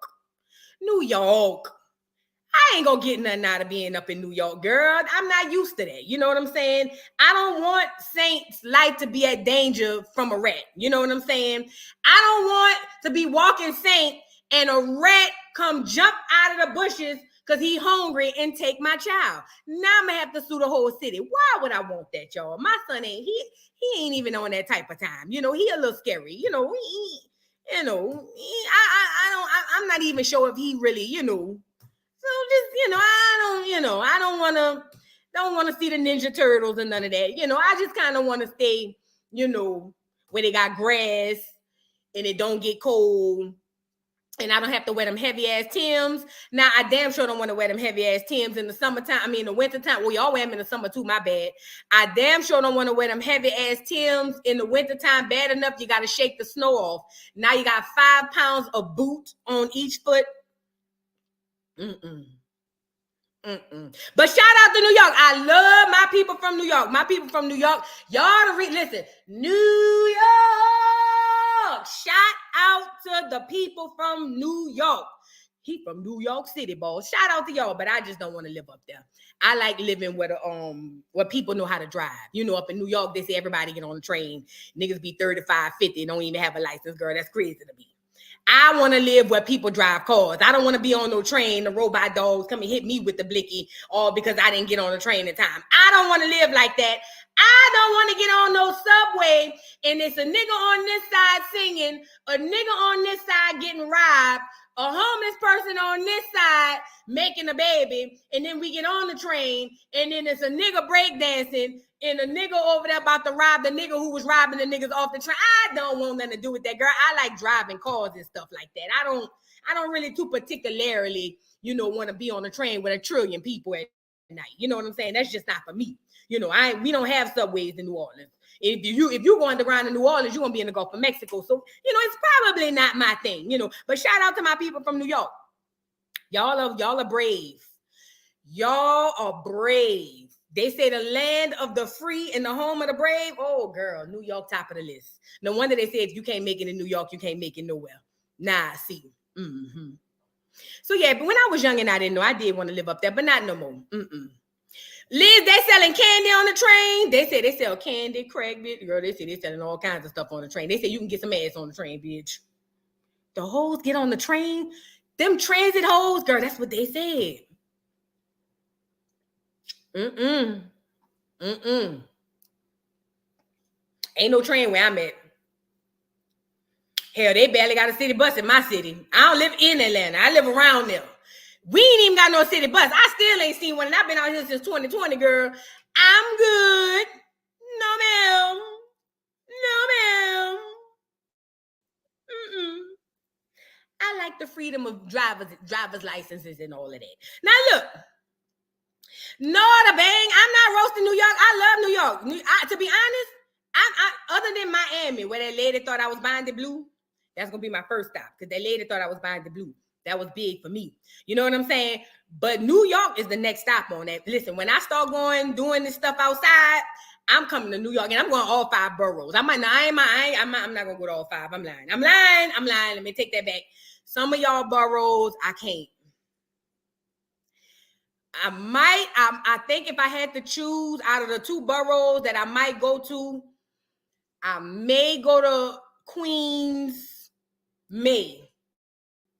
and it's in between the boogie down Bronx and Manhattan. Everywhere else, I don't know, girl. They say Hassan out there, screaming and hollering in front of the project, girl. I can't deal with that, girl. What I'm gonna do? I'm trying to get into the building and Hassan out there talking about popping niggas upside the head and they throwing glasses and all of that. I can't live like that. Where I'm from, they don't do that. We don't even have tall buildings like that. So, Anyway, let's move on. Christian Rock and the Christianimals. She did this interview with, what's the man name? Cam Newton. Cam Newton did an interview and he said he was going to bring out another side of Christian. He said y'all are going to look at her differently. Y'all are going to understand that she, he's not coming from a messy side or nothing. And I said, shout out to Cam Newton. All for me to get up there and see this interview. And this nigga is flirting and trying to convince her to accept piss poor behavior from men the whole time. Girl, all he talked about was, oh, well, I heard about the thing that went on with you and Tamar. Why you don't understand? Men need other women. Yeah, I was with my old lady, but she what I love about my girl, she gave me time to find myself. AKA, she let me cheat with multiple bitches till I got her pregnant, and I'm gonna sit down for now. Because niggas like that never completely settle down. You know what I'm saying? Girl, it was a mess. And I'm sitting here going, Christian. Girl, just get up from the interview, baby. Go get Junior. Junior. He not me do beat, I'm Illuminati. Can't you tell I need love? I was saying, go get Junior, please, because this ain't what I thought it was gonna be. I thought he was gonna bring out an intellectual side of Krishan. I thought he was gonna show us that Krishan is really truly a sweetheart. But the whole time, she over there telling him that, look, I didn't like the fact that Blueface thought he could do whatever he wanted to do, and I wanted to do what I wanted to do. What's the problem? And he over there telling her, but you're a mom. You're a woman. You're not a man. You can't have them type of desires like the niggas do. You know what I'm saying? See, you need to be like my baby mama. My baby mama, y'all get the lights up. My baby mama allowed me to sleep with every woman or everything with a hole, allegedly. And she didn't say nothing. She waited till she got knocked up, and I said I was gonna settle down. That was when I decided to be faithful to her. And I'm gonna play a little clip, but let me just make this clear to y'all out here in this world. See, it's niggas like Cam Newton. First of all, red flag is any nigga who said they had sex with countless amounts of women. Now I'm wondering why that is, sir. I'm talking about a lot is normal for men. But he's saying that like he has sex way more than the average guy. And I get it. He's a football player, so he has access. But I get to wondering, why are you running through so many women like this, sir? What are you fighting? What exactly are you fighting, sir? Why is it that you know what I mean?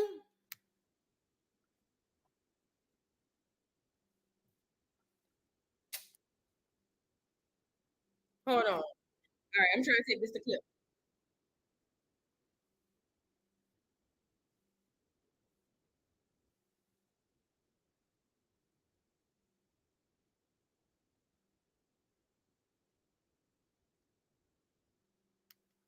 Girl, it was sick. And you know what's crazy about the Christianimals? They were really like, oh my God, he brought out a different side. No, the fuck he didn't. He was trying to convince her to be cheated on.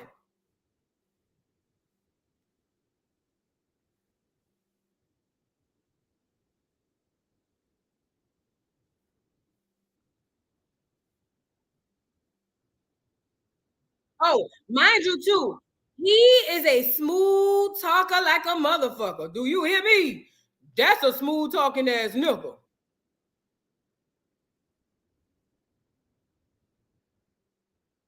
Mm-hmm. Oh yeah, let me play this part for y'all.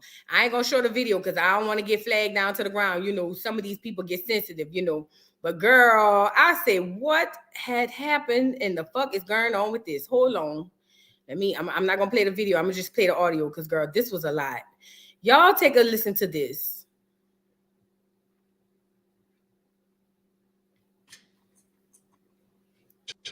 You a hell of a woman. Right?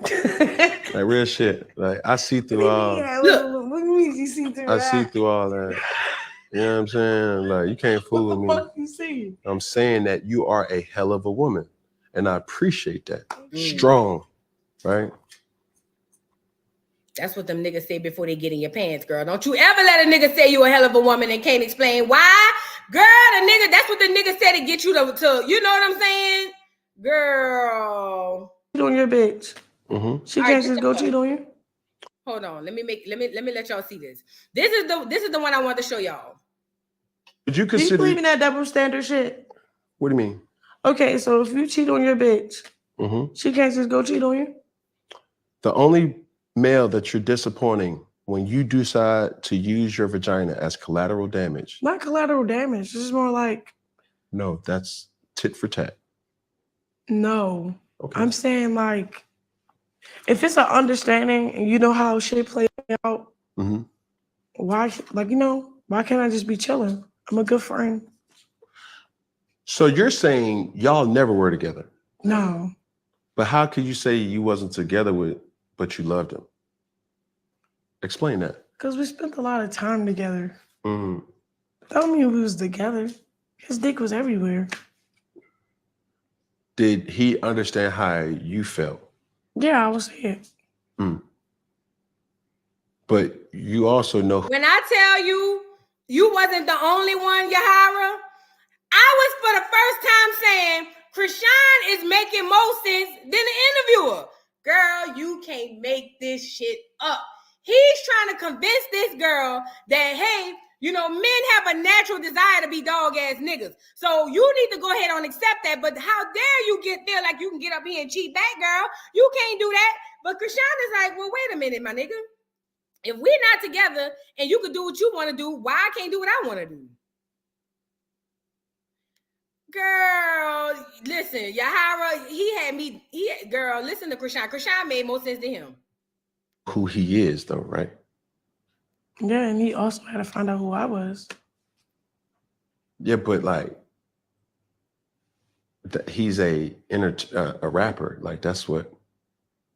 Like, I could see if he was like exactly. That's why I knew it was not real from the beginning. But I'm just you fell in love though. You see what I'm saying? I Like, know, because I just have this heart and I love motherfuckers, bro, for who they are. Like, it's like a deeper version of them that I see. Mind you, Cam Newton got the first baby mama pregnant. What? He got about 4-5 kids with the first baby mama. Y'all drop down in the comments. I know he got like 4-5 kids with the first baby mama that he never married. Now, I believe he had 1 or 2 after that. Now he got another one on the way. And he is on this podcast trying to convince Krishan that she should just be okay with Blue being a womanizer and all of that because Blue is a man. Girl, make it make sense, girl. Make it make sense. You can't make this shit up. You literally can't make this shit up. And when he was like, well, he's a rapper, what the fuck that mean?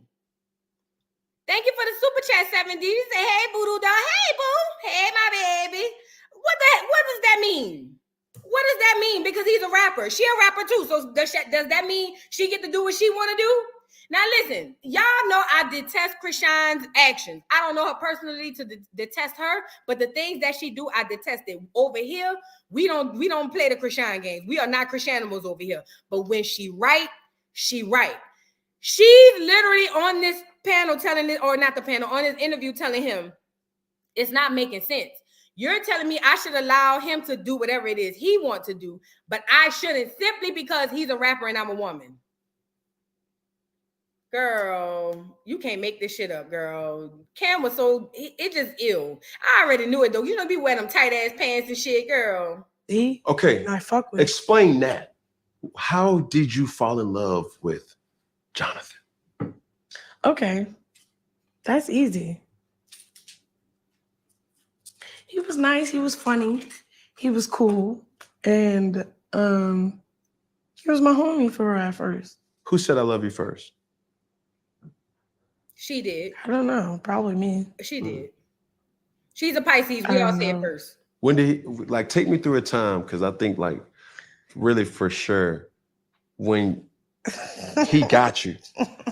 You know what I'm saying? Because that's what I'm like, how the hell you say you're not with this man? We're not with it. But you love him though. Yeah, I love him. And it's given y'all married, got this happy family. I don't got to look too far to find. I was married with this nigga. But you got the nigga shit on your throat. Because this is the nigga that put me on. I ran up a bag with, and we was friends. We fucked with each other. It was cool.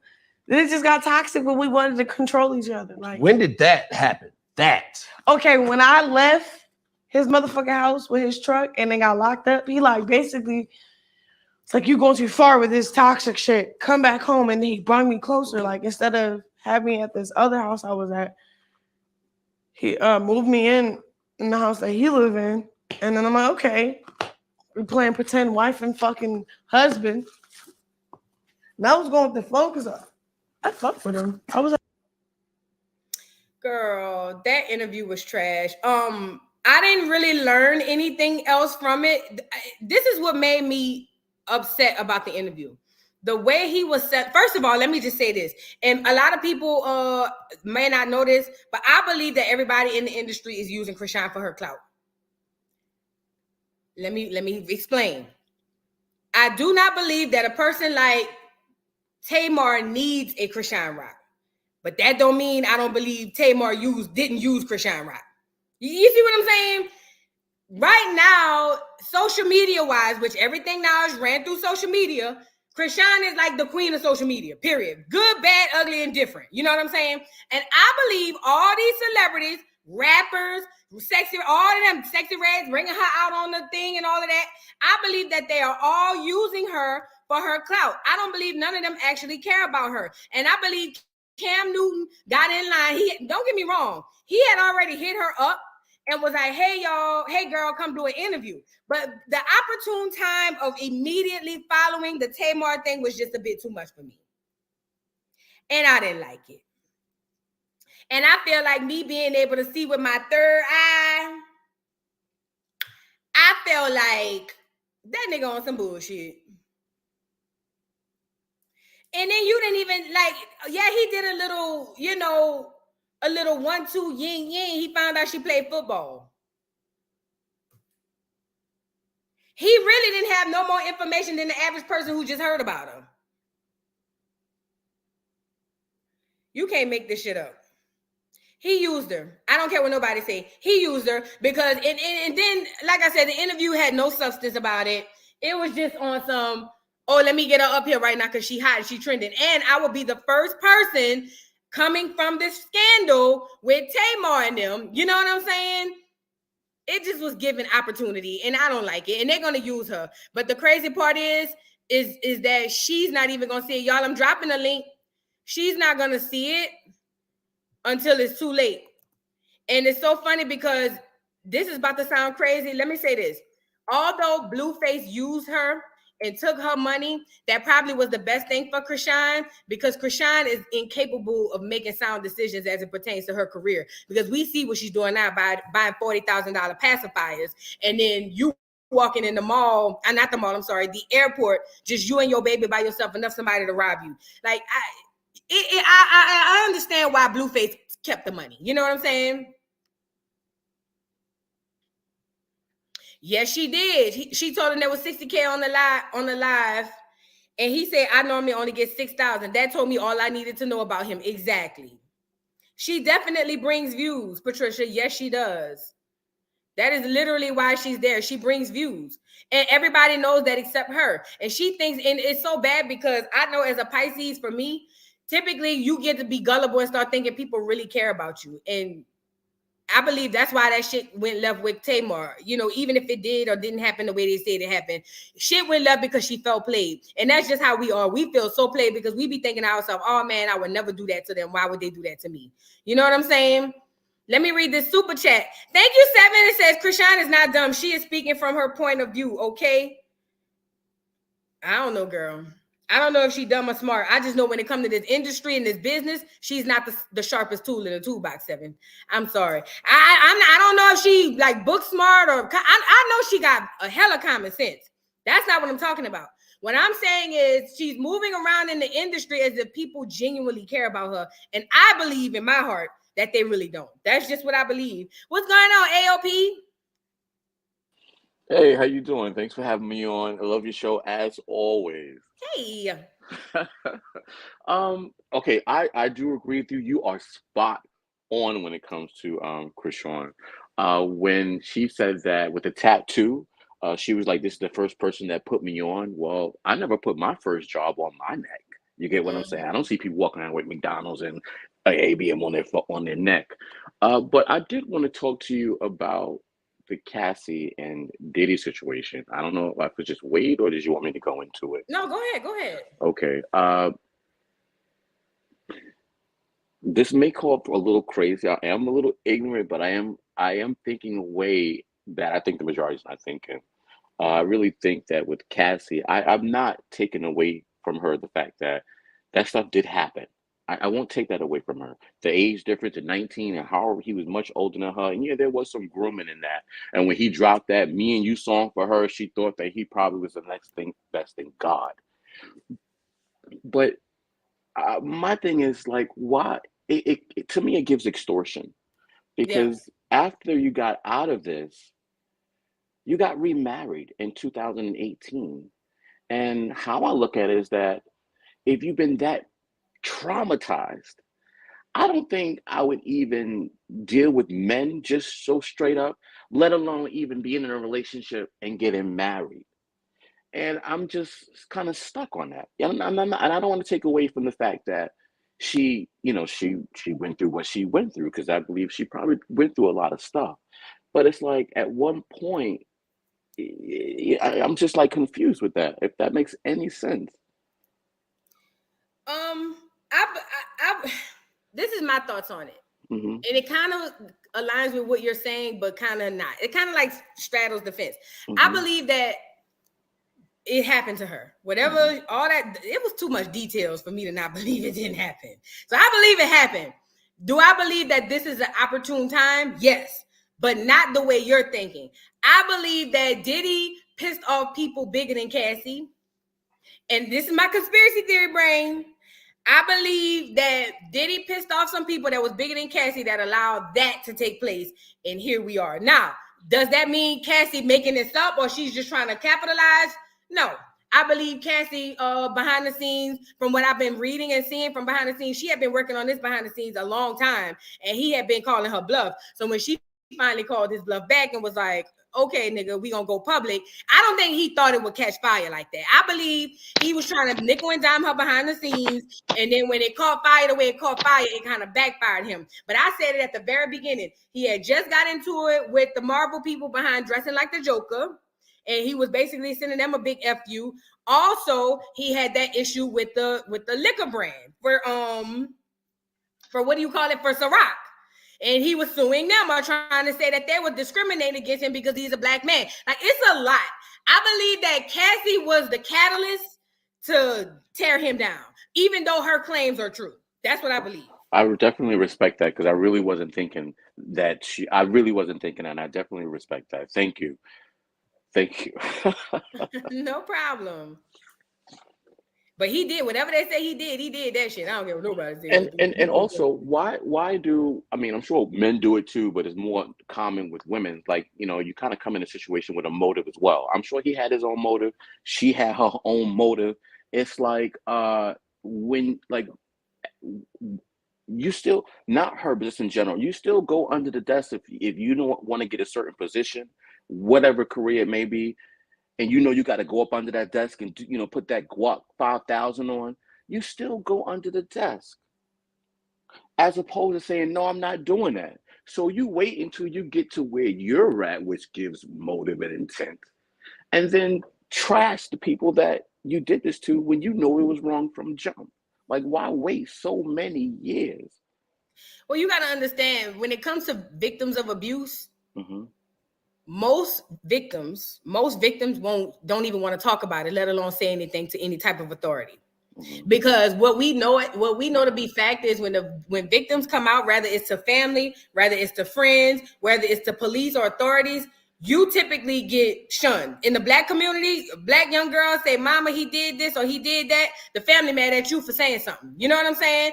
In the black community, when you go to the police and say, hey, Mr. Officer, this person did X, Y, and Z. They said, okay, we're going to check into it, and nothing ever happens. And now the person is mad because you done filed a police report. You know what I'm saying? Like, it's almost like with black women. I can't speak on no other woman because I ain't a clear woman. But when it comes to black women, especially in America, most of the time you don't want to say anything. Now, mind you, he got her at 19. He was in his mid to late 30s mid 30s, I believe, when he got her. At 19, nigga could have told me anything. Hell, my baby daddy told me a whole bunch of shit. That's how I got caught up. You know what I'm saying? Right. Because you're not emotionally and mentally mature enough to think right. And if he got her at 19, that's definitely grooming. And then by the time you get 2, 3, 5, 10 years down the line, child, you don't even realize that much time passed in your abuse because it becomes the norm. Understood. So that's what I Okay. believe. But Okay. whatever he did, whatever listen, let me just say this. Even if you believe it's a money grab, all these other celebrities are coming out confirming every single thing she said. Right. I'm talking about from 50 to not Joe Budden. Let me back that up. From 50 to all these, everybody got the same story to tell. How your mama said back in the day, if everybody got the same thing to say about you, it must be true. Okay. Well, thank you for that. I really appreciate that. And I Thank wasn't, you, babe. I really and also for your doll, Steph. I am not a troll. I'm a loyal subscriber to Voodoo TV. Yes, so he check is. yourself. AOP, Okay. you So, know I'm but about to thank go you. on you, and it's grandma. You know I'm about to go on you. Okay. You know I'm about to go on you. First of all, she can take as long as she wants to come out in regards to something like that. Please know that from coming from a standpoint of any victim of that, male or female, because that right there is traumatizing. Secondly, that's what you call a traumatizing situation. Secondly, she was still in his bag. She was still in his bag. And she's also witnessing what he has done to others that has spoken out on him. She didn't want to be a part of that as much as she could. And because he cut her off recently, that's where all this came from. I didn't want to speak on that. That's not what I came up here for, because I don't want to talk about Diddy. I'm tired of talking about these little sick gay people. But I just had to address you, AOP. You know, No, I grandma coming for appreciate that. you No, real I quick. appreciate that. I appreciate that. But my intent, I'm not being nasty, I stupid. know you I'm not not. being. I know you not. I honestly don't know, and I'm asking questions to be honest. And I I've appreciate already you. had conversations with you before, and Thank you. So I'm going to drop down, but I Thank appreciate you, you guys. AOP. Thank you. Grandma, I think you was breaking up. You must be driving or something. Let me get to Tanika before you until you come back. What's going on, Tanika? Hey, what's going on? Can you hear me? Yes, ma'am, I can. All right. How you doing? Good. How you doing? I'm good. Appreciate you letting me jump back on. I just kind of wanted to address, the same situation that the brother was just talking about, because I hear so many people that go right to, why would you take so long? Why would you take so long? And, the Me Too movement happened because there's so many of us that have been in that situation. And all I can try to get people to understand is why they keep saying it must be a money grab, because Black people, we're so broke, we can't understand anything other than the money coming into play. But please understand, even if this happened to me as a newborn, I have as long as I want in my lifetime to come out and talk about the pain you put me through. I don't have a time. This is how I feel. This is just how I feel. I don't have a time frame on it. If you jump in my timeline in my life, I can come out whenever I want to and bring it up, as long as I'm not lying on you. Long as you ain't lying, you're not doing nothing sideways, trying to come up in a weird way. As long as this is your truth, if it happened at 1, I can come out at 100 and say what happened. It doesn't change it being real. And if I get compensated for something as terrible, see, I think because the majority be men, but it is women, when you say this, you're saying it as if at any point being hit by this person was okay. At any point in the relationship being sexualized when you didn't want it, when you weren't, consenting is okay. It was never okay. So if I get a quadrillion dollars, I deserve it if you did something to me that I did not allow you to do in a harmful manner. And it stays with me, because what kind of price tag can you put on trauma? None. Nobody knows how that girl has been living all this time since she been away from this man. During that, a lot of these young people, they not even of my time frame, where I've been watching Puffy since he was, getting it with Heavy D and them when he was a backup dancer. He been a dirt bag. So why is it so big of a deal? Because it's Puff. You don't even know Puff. You don't know Puff. You don't know Cosby. You don't know a lot of these things. And this is what, like we were talking about before. If you keep your eye on what's going on, for instance, Voodoo, I remember being young and hearing you remember back in the day, used to be a ton of remixes, right? Somebody would make a song and it'd be 12 remixes to that thing. R. Kelly used to have all these songs where he's singing "Long as You're 18 and Over" at the end of it, during the song. Nobody thought back then it was weird that he keep asking for ID and asking if you 18 years old. But in the moment, I remember saying it, and I started dwindling out from that, right? I heard Bill Cosby make a statement about single mothers so disgusting that I've been cool on them long before this stuff even came out. if we pay attention, we will see them start showing who they are early on. And then you're not so shocked by it when it all comes down. You know what I mean? Because they've been giving you little breadcrumbs the whole way of what type of person they are. But for some reason, our culture gets so involved, like we know these people just because we've been seeing them on TV and music videos. You think you grew up with these people. Go harder for them than you do your own family. When the truth is, they just have an incredible talent that got them in some limelight and some fame. Do not aspire to those things. Do not feel like this person has to be lying because they took 20 years to come out. I can come out and tell my story whenever I want to tell my story. If it happened at 5 and I want to tell it at 50, I'm well within my means to do it. I don't have to be trying to cash in. Because you had one bad experience where someone did that to you, don't think that's everybody. You know what I mean?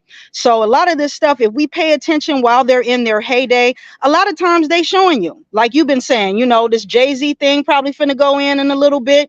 It's one thing leading to the other. But if our people wasn't so consumed and drawn in the glittery things and everything glitter ain't gold, we would have seen the signs long before these cases drop. And then you wouldn't be so taken back by somebody you didn't know anyway. You don't even know them. You don't even know them. So I just wanted to jump in and say that I really appreciate the conversation. You had me dying with the New York stuff today. Man. New York had me dying when I was looking at it online, girl. New York had me dying. Man, New York is going in, you know. Right. It's a lot of these people, you know, I heard that about African Bombada too. It's a lot of other brothers that came out and said that too. This brother just is obviously having a hard time with dealing with it. But even for him, it ain't the way I would handle it. But if something happened to that man and that's how he acting out, that is him well within his rights to do, because nobody was there to say it wasn't true. You know what I mean? It's maybe not what I would do. You know what I'm saying? Go to the neighborhood and threaten everybody. That's a weird way. Hell no. That's a weird way to come at it. But if something happened to that man that he feels no one is addressing, and you know how our people feel about therapy, they don't want to do that. It's going to come out in other ways. It's going to show itself in other ways. Energy doesn't die, it just changes form. So if you don't take care of your mental issues in one way, it's going to come out another way. Absolutely. So I just wanted to say that real quick. Speak my piece. Thanks for always giving me the chance to do that, Voodoo Doll. I'm rocking with you, girl. You wow. I love it. Hey, if you got any Nola home girls that like to shake it up, tell them about your girl Tanika. All right, will do. All right, girl. Take it easy. All right, boo. Okay, All one quick question, and before I get off, because my phone, somebody called my phone, but listen here. Can y'all tell me why James showing his face and he has no injuries to his face? I'm just Is curious. he really? I'm going to look for it, Grandma. Hold on, but let me say this too. That same night that they had the concert, he did karaoke. Wait, but see, this is what I don't like about the internet. People just be running because see, we got to be sure this was post the fight. If this was the same night, was this after the fight? Yes, this was after. Yeah, and listen here. So I was looking at the picture of when they said he was in the hospital. That really didn't really give hospital room to me. That video, go back and look at it whenever you get a chance. It didn't give hospital room to me. You sent it to me? I gotta find it. If I find it, I will send it to you in Discord. Okay, send it to me. Okay. Let me say this too. When people ask why what's the girl named Cassie is going straight for money, listen, women, we all women up here. Tell the truth. When you with a man, we've all done been cheated on. I don't care who he is. If you say you didn't been cheated on, girl, you just didn't know about it. But we done all been cheated on. You know what I'm saying?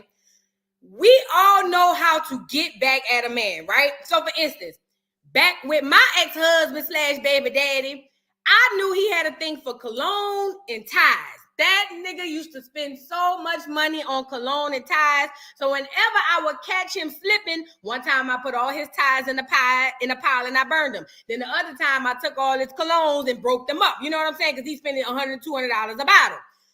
Some men like cars. What do women do? Slash the tires, scratch the car. You know what I'm saying? In this situation, it's the same thing but magnified. With Diddy, I don't even think jail would be enough for him. He cherishes money so much. He is nothing without money. How do you get payback from a person who's taking something from you other than taking their most valuable possession? Mind you, just because they say on Forbes that he's a billionaire doesn't mean he has $1 billion worth of liquid cash in the bank. You see what I'm saying? So it would make sense for Cassie to go after money because number one, most of that stuff from what I'm hearing, criminally, she can't go after because of statute of limitations. But then number two, this nigga would literally jump off a bridge if he went broke. He has not been broke shit since he was in his teens when he was working at Def Jam. That will make a nigga go jump off the bridge. You see what I'm saying? So if you ask me, this is just me, I would say take the nigga money because you can't send him to jail. Take his money. That would be the next best thing. That would be my first option, to be honest. Because I know not even that I need the money or I want the money. I know it's going to hurt him more to give me the money than for me to have enjoyment from receiving the money. That's just me, but I can be a vindictive motherfucker. I'm a Pisces. We love hard until we hate you. You know what I'm saying? That's how we roll. You know what I'm saying? Thank you for the super chat, Danielle, with 3 grandkids. She said, my heart goes out to Cassie, but who raised her? Once my old man asked me to sleep with someone else, I'm gone. She was young. She was young. She in the industry. Y'all got to keep in mind the amount of influence this man got. This man, he that nigga. Like, he respected amongst clear and black people. Like, influence is a motherfucker. Kimmy Doll, what's going on, boo? Hi, Voodoo. Can you hear me? Yes, ma'am. Wonderful. I want to start this conversation off by saying Cassie and her husband Alex Fine was playing chess, not checkers, and Puffy got caught slipping playing checkers. And by that I mean if you go to the Vogue October 2019 magazine, you'll find out that Alex Fine was an employee of Puffy's. He was his personal trainer first. Okay, then he became Cassie's personal trainer later on. I believe that Puffy trusted this man and felt like these are all just my suppositions, okay? And felt like I'm gonna get a clear man to watch over Cassie. She's not gonna be attracted to him because she was attracted to black men at the time. She had just left Ryan Leslie. She was young and impressionable. So together, the reason why it took them so long to file the charges or file the claim against him was because they was gathering evidence. After they fell in love, they probably figured we ain't gonna be able to get away from this man because they already had seen what happened to Kim Porter allegedly, Albie Shore allegedly, and then all the rest of the partners was unalived. So they already saw some horrific things. And besides that, whatever he was doing to her, which the bodyguard, or I'm sorry, the personal trainer was probably a part of because he was probably the one taking care of her when he had to put her in these different hotels and all this stuff. So I said that to say that Cassie and Alex Fine probably had terabytes of data stored up in a server somewhere, or they put that shit in the cloud, and Puffy thought he was the only one that had the password. And then when she ran away, because you notice he didn't go after her. He didn't say, he probably did try to go after her and coerce her. But then they probably said, okay, check this out. Go into this server, look at this. And then he was on TV talking about, thank you for holding me down in the dark days. Because they had film of the dark days. Okay, they videoed the dark days to save their lives. They wasn't stupid. They was playing chess, not checkers, and they was probably recording back 10 years. If not long, as long as that relationship lasted, 5, however long as their relationship lasted. The problem with us is that, and I agreed with the other young lady about the money, but another problem with us is this. Look at what happened to Kim Porter. Most disrespected and least protected. Who was recording for her and uploaded it in the cloud? She supposedly was writing a tell-all, but all of these people coming out now talking about 50 included, another powerful person talking about, oh yeah, I knew about that, I got pictures of that back when so and such and such, and then everybody on the Breakfast Club or wherever they was laughing about it. They all knew. That's the point. They all knew. They knew what was going on, and those people had nowhere to run. So they played chess in the long game, and her man protected her. He provided her security, protection, and money. And they knew, okay, we have to put it out in the public so that they would have that protection. Because had they not put it in the public, he would have discredited them like he did that Danity Kane girl, whatever that girl's name is from Danity Kane, and that girl Gina who came out. What did they do? They came out to bloggers and stuff like that on OnlyFans. Those are not creditable sources Okay, but if you take that to a lawyer, and you take your proof to a lawyer, and the lawyer knows he's gonna get a third, you don't have to have no money. You just gotta have, here's my proof, here's the cloud, here's the information. He know he's gonna get 33% right off the rip.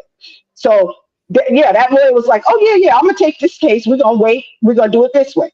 These people are playing chess, not checkers, and probably the reason why Puffy did try to get out of the Ciroc deal and then bring them up, put a lawsuit against them is because he was trying to raise the money. Because like you said, how long did it take Kanye to go from billionaire status to 100 million status? Or how it took a day. So like you said, Puffy ain't probably got that kind of money. So he was reneging or doing whatever he had to do with Ciroc to pay, because he already knew the dark days was getting ready to come to light. What's done in the dark come to light. People are not looking at this with a straight mind. How did they get all this proof? That they probably had Cassie's wherever she was doing this stuff at, they probably had that stuff wired up to the cloud a long time ago. they had everything. So, and 50's just proving it by saying, hey, I knew about that then. You know what I'm saying? So, and the other thing, I want to mention something about Krishan real quick. In a sense, and I know, I'm a Pisces too, like you. And I think she a Pisces too. And you're right. We always think, how we think somebody like us, even if they're using us, we can't see it when we're in it. Afterwards, you can see it clear. You'd be like, damn, you be having all kinds of epiphanies and stuff, right? But in a sense, I think Krishan's ignorance is saving her, because she fell so in love with Blueface. She tattooed her body, messed up her aesthetic. Right? So she couldn't be a pass around like Cassie, even though she's young.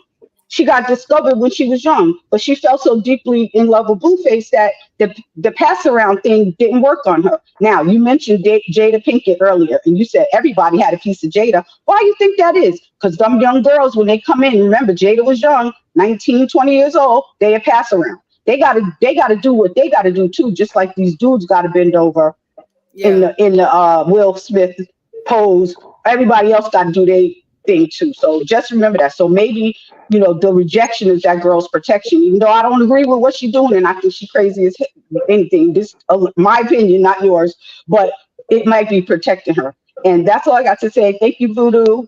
Thank you. We love you. Thank you so much for coming up.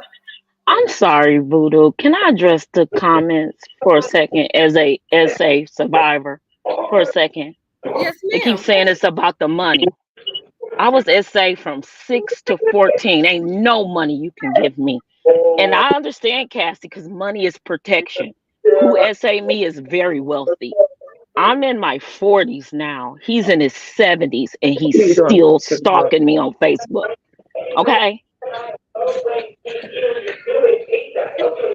Sorry, SA ain't just... I'm sorry. Go ahead. I'm sorry. I was trying to quiet down. SA is not just, I don't want to have sex. Come on now, we women. I can't. They told me I was not going to be able to have children. Okay? Children. So don't say, he went like that Nicki Minaj husband. He went to jail. I do a life sentence. Okay? And I'm always joking and playing. You can hear in my voice, I'm not. And I'm sick of this as a woman. I hope that don't happen to you or your children or your children. To know that evil is here and they do this to us and we cannot speak out. I wanted to speak out. I asked, I prayed, I even hated God. What did I do to deserve this? I never did anything to anybody in my life.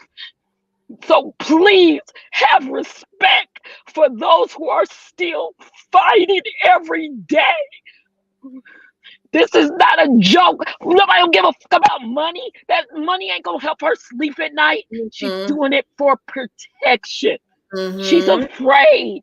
My daddy told me, you would have told me, I would have killed him.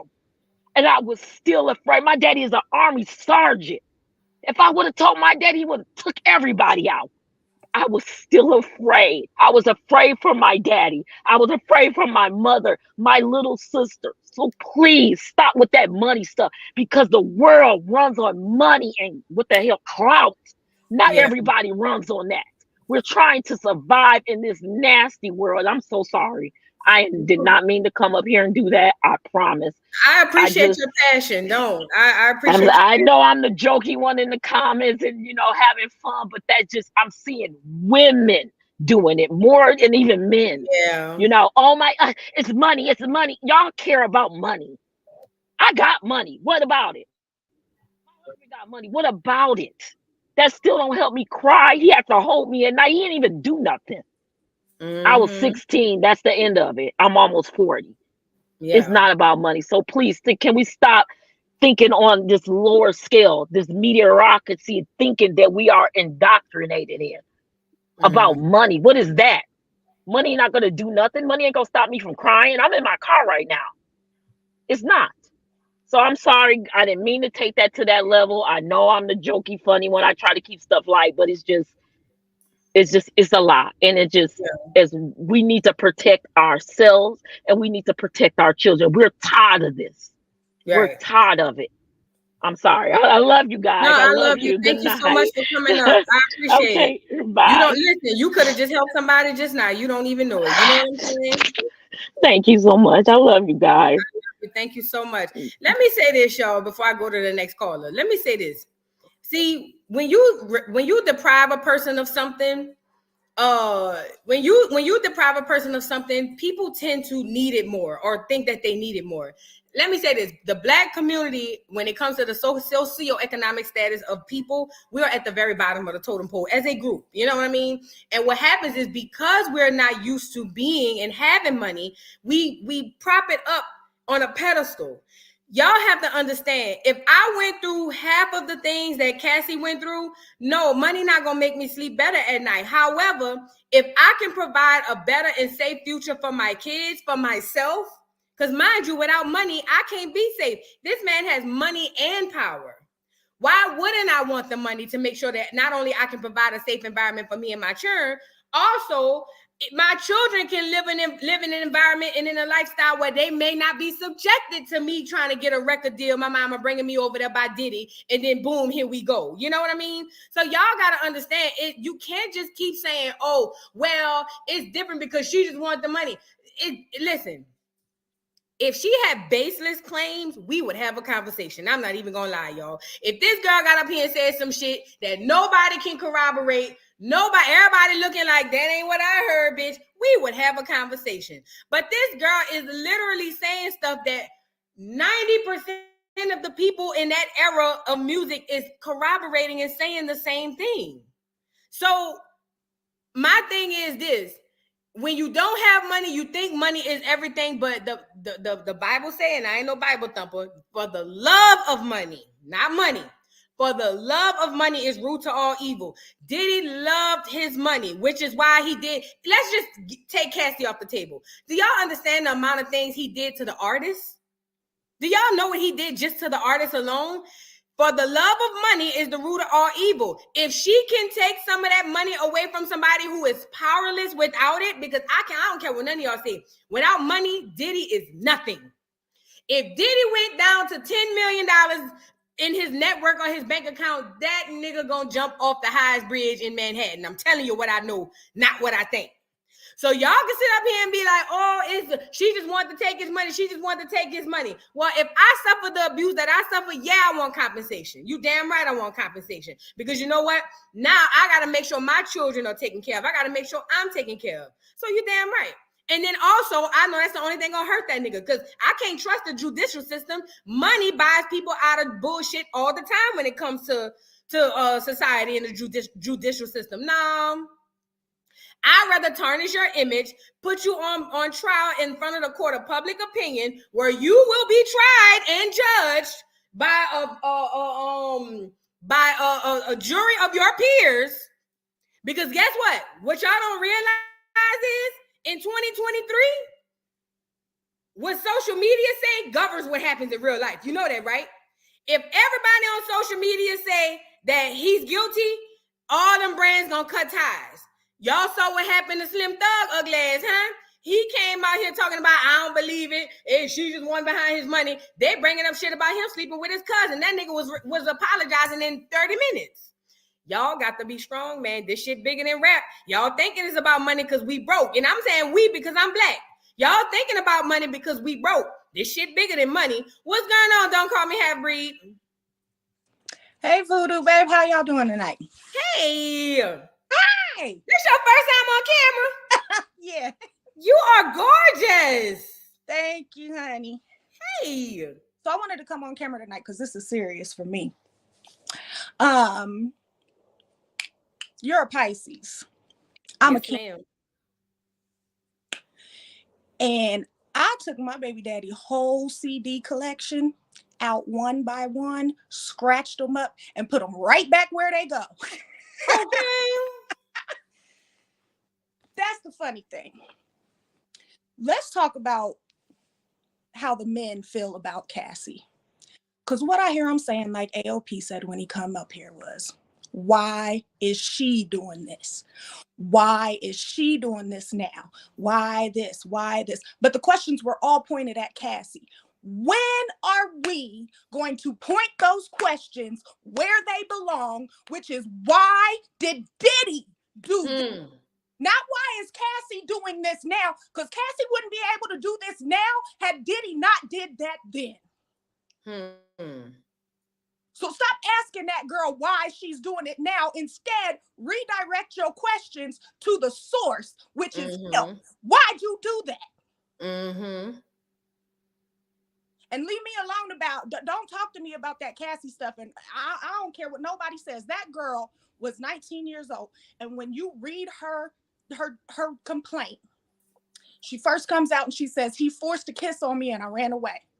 Then he made me sign a 10-album contract. He made her sign a slave contract. So even though she didn't want to be with him, when he pulled up and said, get in the car, we got to go to this party, she had to get in the car and go to the party. And then he slipped her a pill, didn't tell her what it was. So when she took that pill, she didn't know what she was doing. That was the doorway to her being passed around with the white fingernails.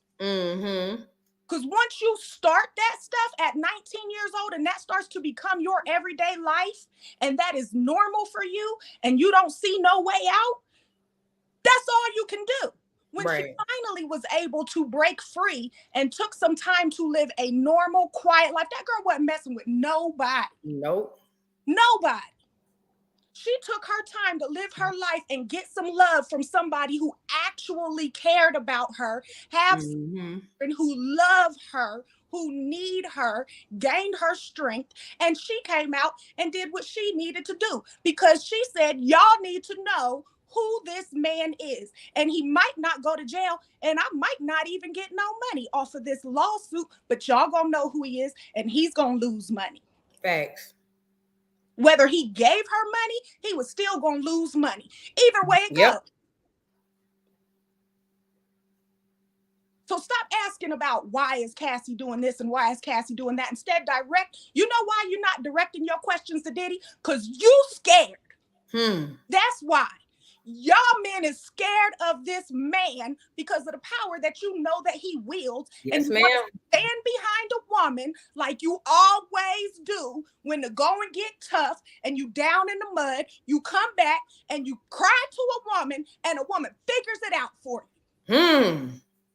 Whether that be your mama, your sister, your best friend, it's always a woman you go to. You ain't going to another man because you know another man don't care about you. I'm going to stop you when you start lying. Go ahead, dude. Now, that get me riled up. Every time it get me riled up. I'm here for it. Girl, but I'm sick of hearing that. Because if you actually, instead of sitting around here listening to other people tell you what was in that document, why don't you go Google it? Read it. Yep. Why don't you go Google it and read it for yourself and stop getting on Instagram listening to Peter Gunn's dumbass? Oh, don't even. Listen, why are you sitting here watching Peter Guns and Richie Dollars go back and forth and Rich can't even verbalize what's going on? He had to call Moniece of all people to explain to him why he was wrong. What are you talking about? Because he didn't read it either. Because he heard other people talking about it and immediately got in his male feelings and jumped on the Cassie hate bandwagon. Yep. Stop asking why Cassie's doing. Cassie has every right to say what she want to say about her life when she want to say it. Instead of asking her why she's saying it now, ask him why he did it then. And while you at it, ask him why he hung Wale over the balcony. And ask him why he blew up Kid K car. And ask him why he got Suge locked up. And ask him why he got Kanye's house robbed. Ask him why he killed Kim Porter, allegedly. Ask him them questions while you at it. Because you ain't got but one question to ask Cassie, which is why now. But there's a slew of questions you need to be asking Diddy. You know what I want to know? Why he made the band walk all the way across the bridge for a slice of cheesecake. That's what I want to know. If I had one question to ask that Negro, I would say, nigga, them churn just wanted to get in the studio and make a flop. Why did you make them drive all the way, or no, not drive, walk all the way across some bridge? I don't know the bridge. I ain't from New York, but it looked like a long ass bridge.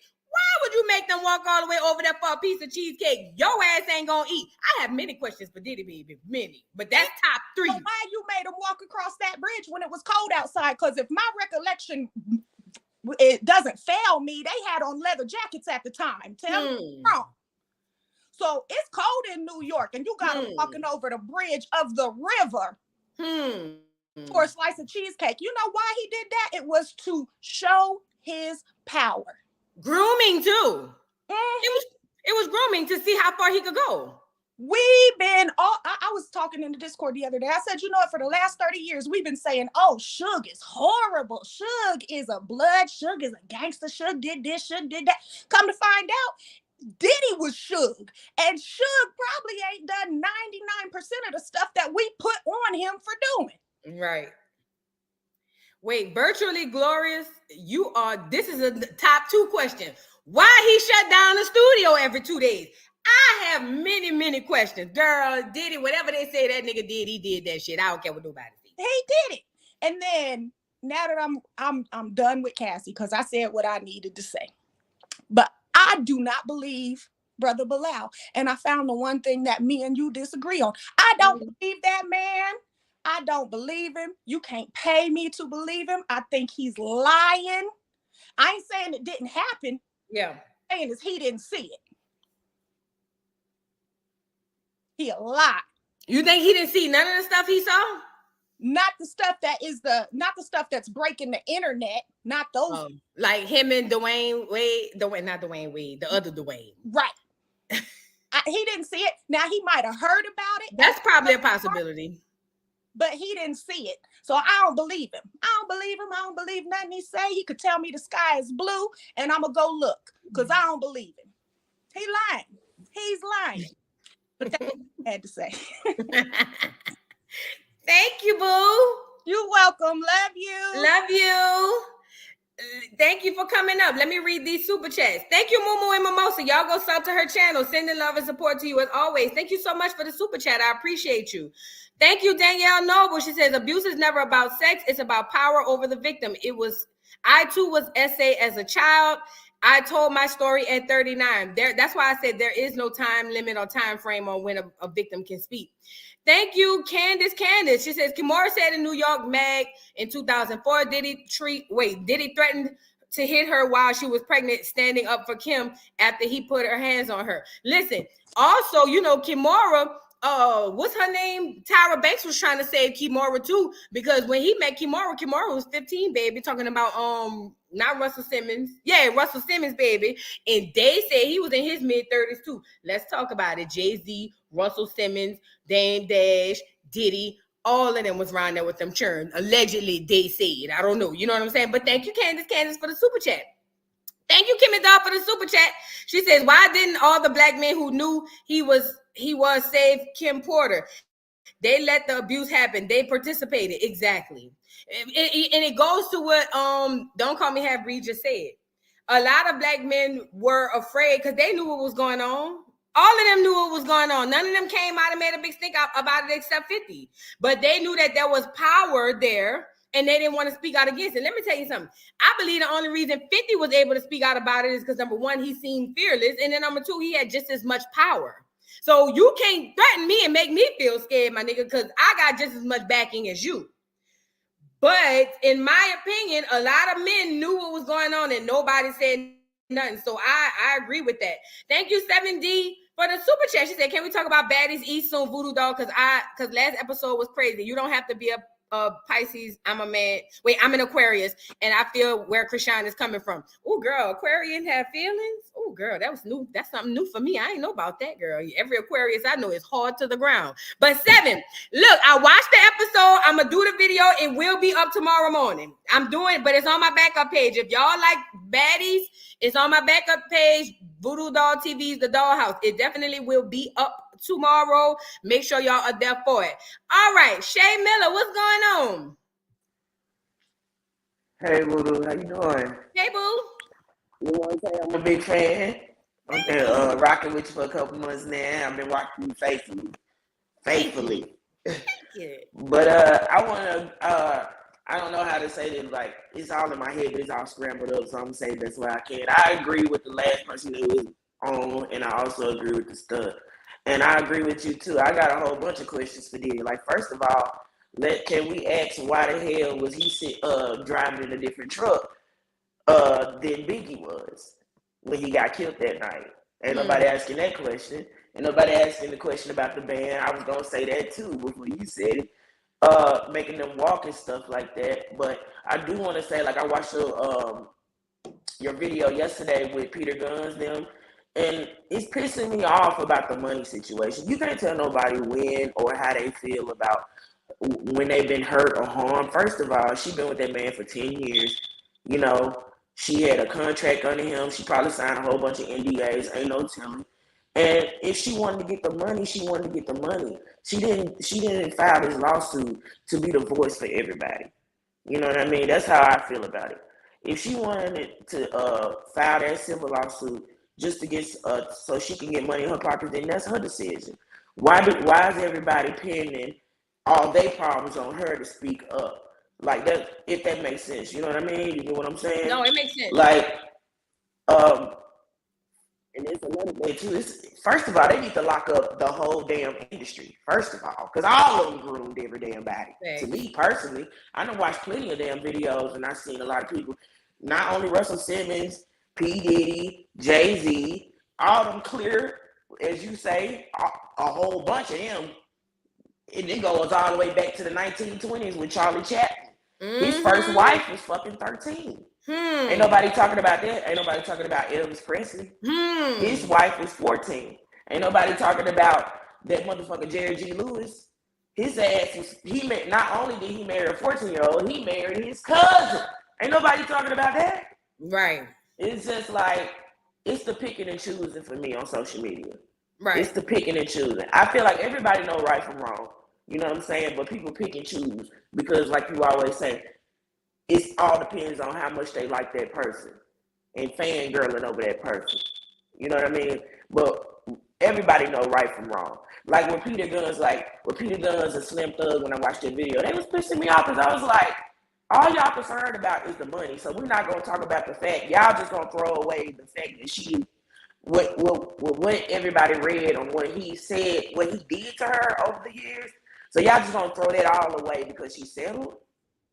Right. I mean, come on, man. Like, that don't make sense to me. It was just pissing me off. And Richie Dollars was trying to explain it to him, but at the same time, we ain't gonna depend on Richie Dollars because he asked this anyway. He try to please me anyway. But my thing is, it's not about damn money. You know what I'm saying? It probably be to help her she trying to get some money from him because she probably was begging for money for years. Ain't no telling, you know what I mean? She probably did it to get money, but at the same time, she settled because of the money. You know what I mean? But it's not her fault. It's not her responsibility to speak up for everybody. If people had something going on with them, then I feel like until you're ready, and that goes back to explain, until you're ready, then you say something. But you shouldn't get mad at nobody because they didn't want to be the head spokesperson of a situation. You know what I mean? The whole damn industry needs to be just thrown away, period. And then, like, it's just too much. It's just way too much. Just the whole damn industry needs to be thrown away. It's Hollywood, period, for a reason. Yes. You know what I mean? And like I said, how I'm raised with common sense and wise. Like, I look at things with my third eye as well.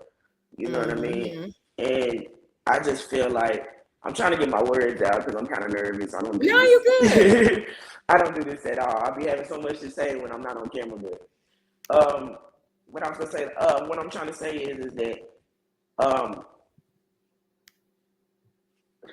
trying to figure out what I was gonna say, but I forgot. But anyway, that's what I wanted to say. I'll probably come back on here before I figure out what I say. I'm stuttering a little bit. I'm a little too damn shy. And I'm a Virgo too, so what we do is we do the same thing. Like, we love hard and we give people chances after chances after chances after chances. It takes a lot for me to leave a person. It does. And I've had things happen to me over the years that I still have not spoken to or haven't even told my mom. Yeah. Because I'm not comfortable with it.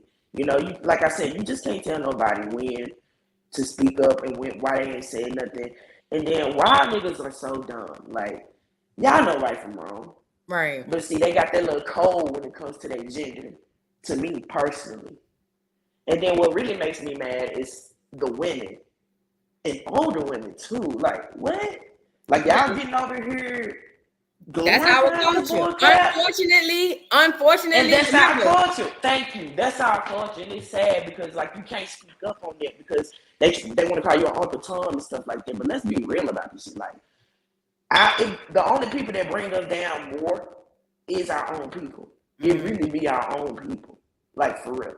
Like, y'all know right from wrong, but y'all pick and choose when to speak up and when not to speak up, or when to say it's right or wrong, or period. Like I said, it ain't just Diddy. It's the whole damn industry. The whole damn industry don't need to be called Hollywood. It needs to be called Hollygroom.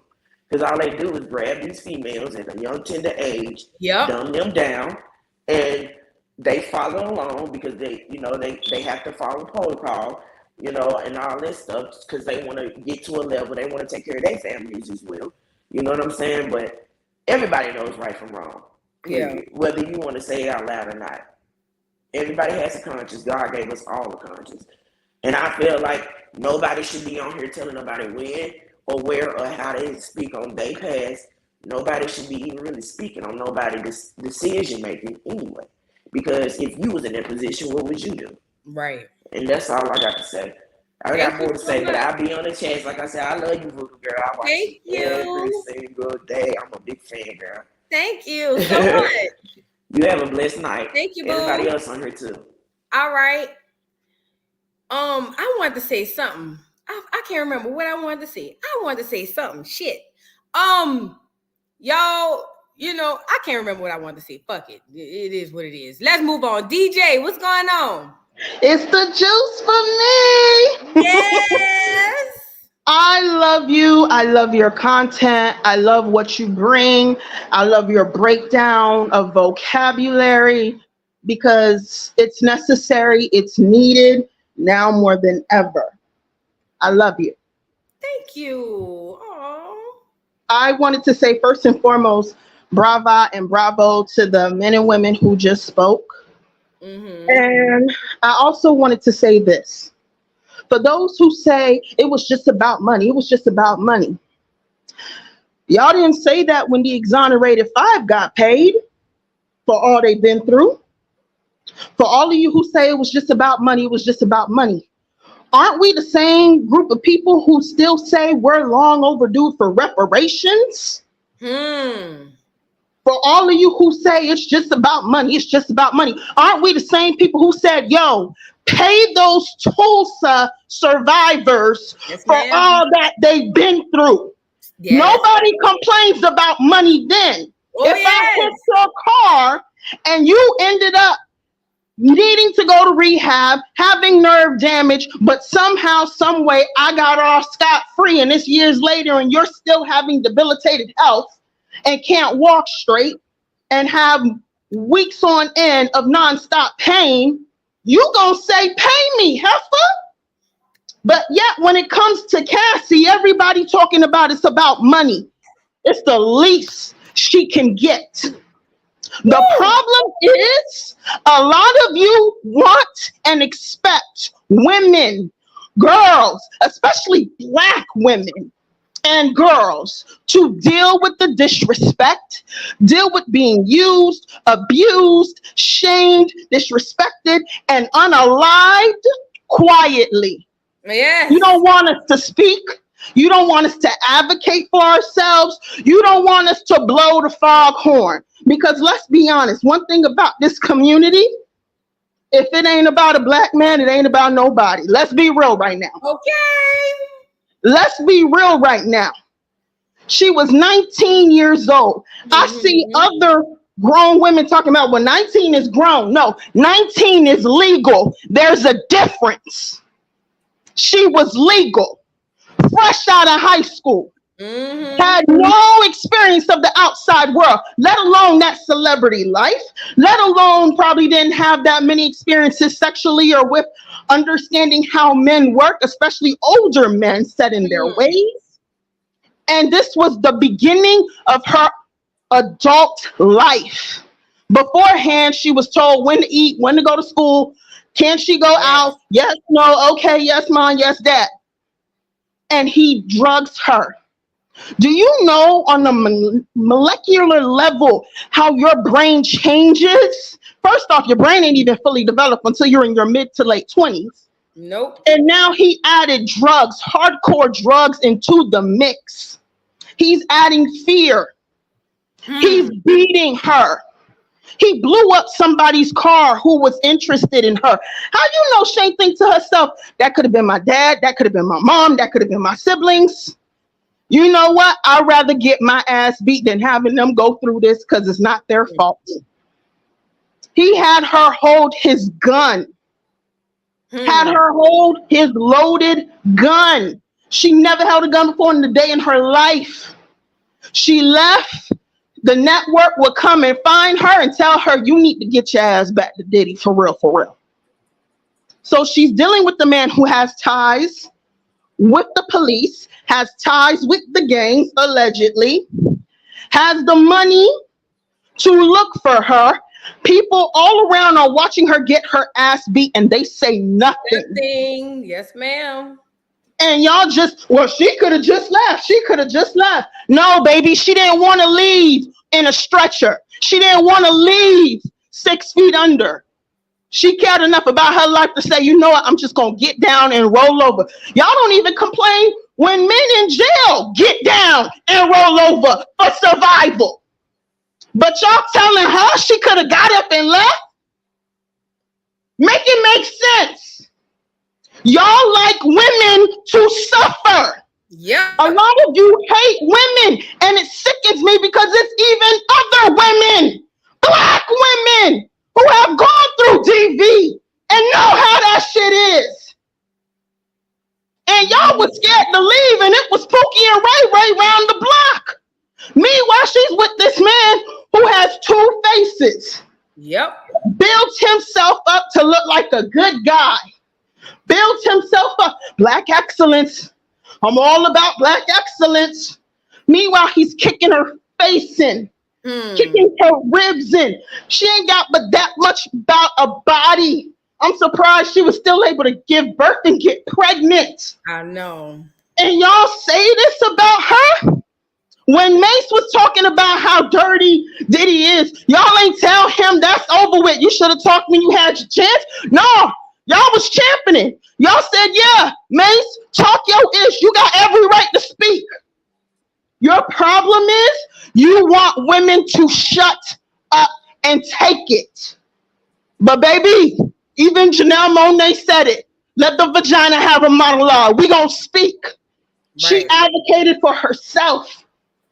Even the news outlets, I'm not talking about no blog sites. Even the news outlets put everything on the floor for everyone to hear and see. Okay? She had every right to go after money to protect herself, protect her family, protect her kids. She told her story. The girl's memory is even messed up. Ain't no telling how bad it is for her. Ain't no telling. 10 years of that. I'm talking about her whole grown woman beginning. Was this man controlling her, beating her, trading her, forcing her to have sex with random men? Ain't no telling what diseases she had to heal from or can't heal from. We don't know. Right. And you talking about it's just about money? But when something happens to these dudes, you tell them, yeah, you better go get that money? Stop it. Stop it. Because y'all hatred is showing. That's it. That's all. But you know what? Let me say this before you go. You said everything that needed to be said when you said y'all the same niggas running around talking about reparations. But when a nigga say reparations, y'all don't want to go around there saying, oh, all they care about is the money. See, it's different then. You absolutely right. A lot of women and men, a lot of black women and black women, black women and black men don't like black women. And that's just facts. They don't. They don't. The world at large doesn't. And yes, I don't consider Cassie a black woman. I mean, she's mixed. Yes, we know. Right. But the fact of the matter is she's a woman of color who was dealing with a black man. And for you, you rather her shut up and go away and let this dark demonic entity looking like a black man to walk around free. That's messed up. But if it was a case with Mace, you would be saluting the brother because he got his money, right? Thanks. If it was a day 26, because they got their money, right? If it was another man, because he got his money, right? Y'all be saluting that, but because it's a woman, your hatred is showing. Your hatred for yourself, your hatred for your daughters, your hatred for your mother, your hatred for your aunts, your nieces, the ones who sacrificed for you, the ones who loved you, the ones who prayed for you. When those daddies of yours ain't give a damn and left you and her to survive, the one who was working 2 to 3 jobs for you to have food on the table and a good education, the one who said, you gonna make it out this hunt and be better than you ever been, be better than all of us. That's the one you tell them to shut up and take it. Pray for yourselves. Facts. Girl, you done just said everything.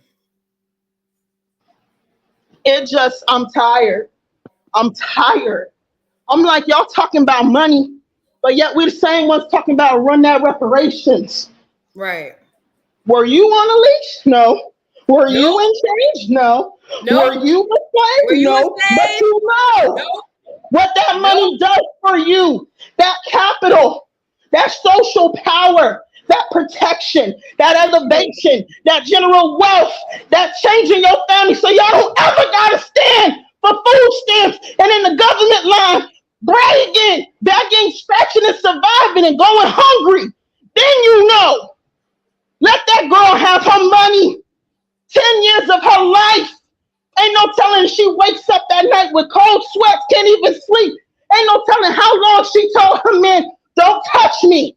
I can't. Don't touch me. Don't raise your voice at me. Don't look at me. I feel ugly. Ain't no telling. But y'all crying about the money like it's yours? Girl, don't get yourself all worked up because you know what? I had to come to terms with a lot of people because I'm reading the chats. I'm reading everybody in the chat.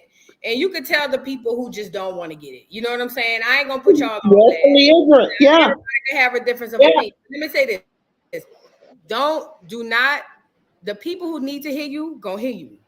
They got a lot of people who just want to troll, who just everything is a game. Everybody having fun. These motherfuckers, it don't matter until it hits home. That's fine. But you know, the next time you just taught me something. The next time a motherfucker, male or female, get up here and tell me something of the sort of, oh, it was just a money grab, I'm going to ask them if they believe in reparations because you can't have it both ways. Period. So you're right. And you taught me something. So thank you for coming up and sharing your passion. Girl, don't even let these people get you riled up. They got a lot of people who live for the day and the weekend. All they care about is that. And a lot of their lives is immense in these celebrities, girl. I've learned, I can say what I'm going to say, feel how you want to feel. But I used to get riled up, and I still do sometimes. Even in my videos, y'all hear me yelling. Because I be so upset because it's like, why don't you get it? But then I have to tell myself, calm down. Some of these Negroes, just gonna be that, you know, and it is what it is. They don't get it. You're right, but it needed to be said. It needed to be said. Same people crying about reparations. Same people crying about when Katrina happened. Y'all didn't rebuild Katrina. Look what happened in New Orleans. Y'all ain't rebuild. Y'all ain't do this. Y'all ain't do that. But it was long ago. So what's the problem, right? Facts. Why you crying, right? It's just about money, right? No, it's about your hatred for women. Get it right. Thanks. All right, boo. Thank you for coming up. Thank you. Love you. I appreciate you, DJ. Love you, boo. We share the same passion. Trust me. Thank you. Have a blessed one. All right. Bye. Listen, and that's another thing. Before I let Pawns by Kia speak, let me say this: a lot of Black people only in today's society. We mistake Black women's passion for anger. We mistake it for why are you hollering at me? Da, da, da, da. Y'all hoes and bitches is so sensitive. Y'all bad enough nigga can't tell you nothing about you or your bad ass churn. You know what I'm saying? But when a woman speaks with passion, is trying to get a point across that you might need to hear, everybody getting up here hollering. It ain't for everybody, fat. They said 2/3 ain't gonna make it. And I'ma just leave it right there. What's going on, Pawns by Kia? Hey, how you doing, girl? What's going on? So I want to just address a few comments, and then I'm gonna drop my gems, and I'm gonna let y'all get out. So of course we know Cassie is not Black. If she was Black, it probably wouldn't have moved as fast. Absolutely not. And then to AOP, everybody, you probably just taking a tone wrong, but I'm gonna try to help you out. At 19, we know right from wrong. But at 19, dealing with a man that's 37, 38, he's gonna pull strings, manipulate you. Like, we new to the world. We haven't experienced things. That man, he done experienced more than us. So he gonna be able to do more, and we gonna fall victim to it. So if that help clears that up for you, I hope that help clears that up for you. But my gems I'm for the drop. Diddy moved that lawsuit along quickly because that same day, C-Rock put a new deal on the table for him. Did they? Because I heard he was in back and forth with them. Huh? I thought he was in back and forth with them because he was trying to say that they wasn't promoting him like they were promoting A new deal was put on that table the same day. A new deal was put on the table that same day. That's why he settled so quickly. But now even though the ink is not fully dry, they're trying to pull out because he settled that lawsuit. Right.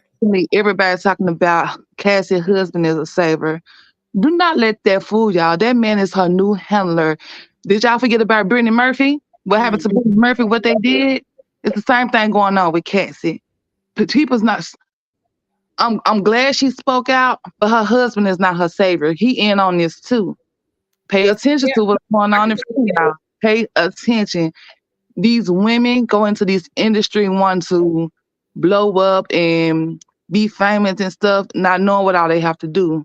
Every woman, like she said, every woman in that industry done been passed around. They got to do these rituals. They have to do stuff, and she didn't know. Her husband is not her savior. Please stop saying that, because I guarantee you, a few years down the line, she gonna be in the same position as Brittany Murphy. I don't want that to happen to her, but that's the way it's going. It's playing out the same way. People not paying attention to that.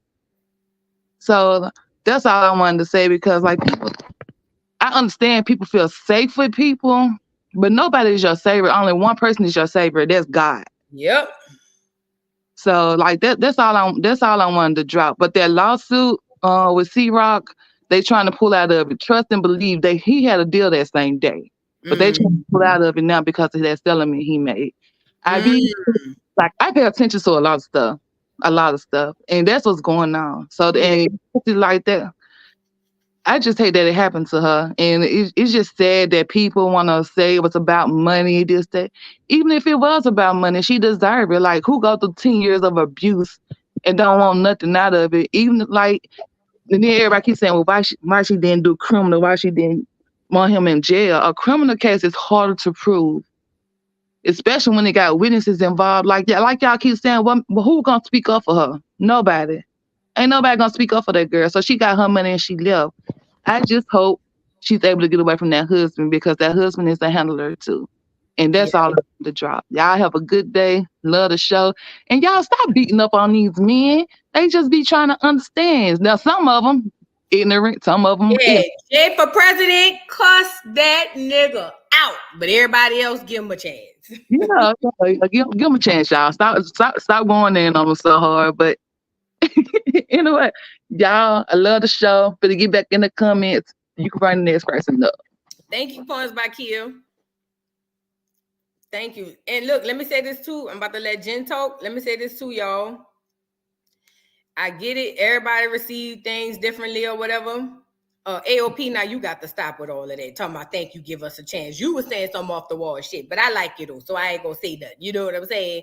But ultimately, a 19-year-old is not as astute or as intelligent as a 30-something-year-old, period. I don't care if it's man and woman, woman and man.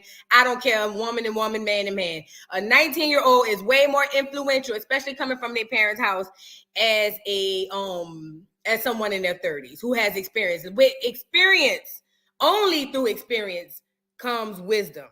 With no experience, you're green. So at 19 years old, she's not old enough. I know, you know, the nigga culture. In nigga culture, we love to say at 18, you grown, you got it. And that's what's wrong with a lot of us. You know what I'm saying? But at the end of the day, that's not the way it works in the world. We the only culture of people who do that. That's why a lot of us fail at 19, 20, and 21. So you know what I'm saying? They exactly, Kim and Dawn, they still need guidance. Let me tell you something. My baby will be 21 next month. And I still parent. She's a junior in college, and I still parent. To this day, I had to talk to her about a bad dream last night. So, you know what I'm saying? Like, it don't, 18 and out the door, that's part of the reason why we fucked up the way we, no, that's part of the reason why our parents were fucked up the way they fucked up and they did it to us. Girl, y'all got to be strong. Let's go on. Hey, Jen. Hi, can you hear me? Yeah. Oh, okay. I'm a little nervous and I have a little bit of a runny nose, so excuse me. If I sound kind of crazy. You're good. I agreed with a number of people that said, well, there was a woman who had on a red, she was one of the first people who spoke. And I totally got what she said. I can't remember. She had on a red shirt and a cap. And Tanika, I think it was. I was think it? Okay. I think really could relate to what she was saying. And I have such mixed feelings. I'm much older than most people. Let's just put it this way. Voodoo, you could be my daughter and your daughter could be my granddaughter, okay? Really? You sound young. Yeah, it's the truth. And so so I'm adopting you. Everybody else is always talking about you being something else. You're gonna be my baby. And I'm right. Because I only have one child. It's a boy, and I ain't got no grandbabies or nothing like that yet. So anyway, I just wanted to say it's hard because I'm sure you see my picture that I didn't know how to put up my picture except for this circle. And then when I was like, I'm half dressed, but I was like, whatever. I tried to put the camera on and I was just feeling like everything's a mess. But I'm very light skinned. I have freckles. I have red hair. Ever since I was a kid. What am I? I was born that way.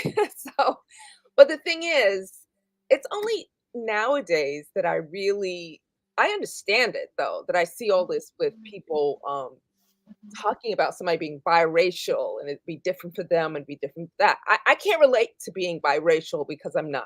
Both my parents are Black. All four of my grandparents are Black. Some of them even jet Black, you know? But it's like, you know, but people assume that I'm mixed. And even though, you know, I had my hair blown out at the Dominican hair salon at least once or twice. That's a mess because they burn your hair. But and that was the straightest my hair's ever been. I have like hardcore kinky 4C hair. And that's the only thing. So what I'm trying to say is it's hard. It's hard, a lot of it about how we're treated based on whether you're Black or biracial. You know, regardless of what anybody says, I'm Black, you know, because first of all, I'm not biracial. And I know a little bit about the business as well, too. And I've had my own experiences, like a number of these things, and including, yes, a Cosby experience. And let's just say I am lucky that I started to feel I was being groomed somewhat by him years ago, but I didn't realize it.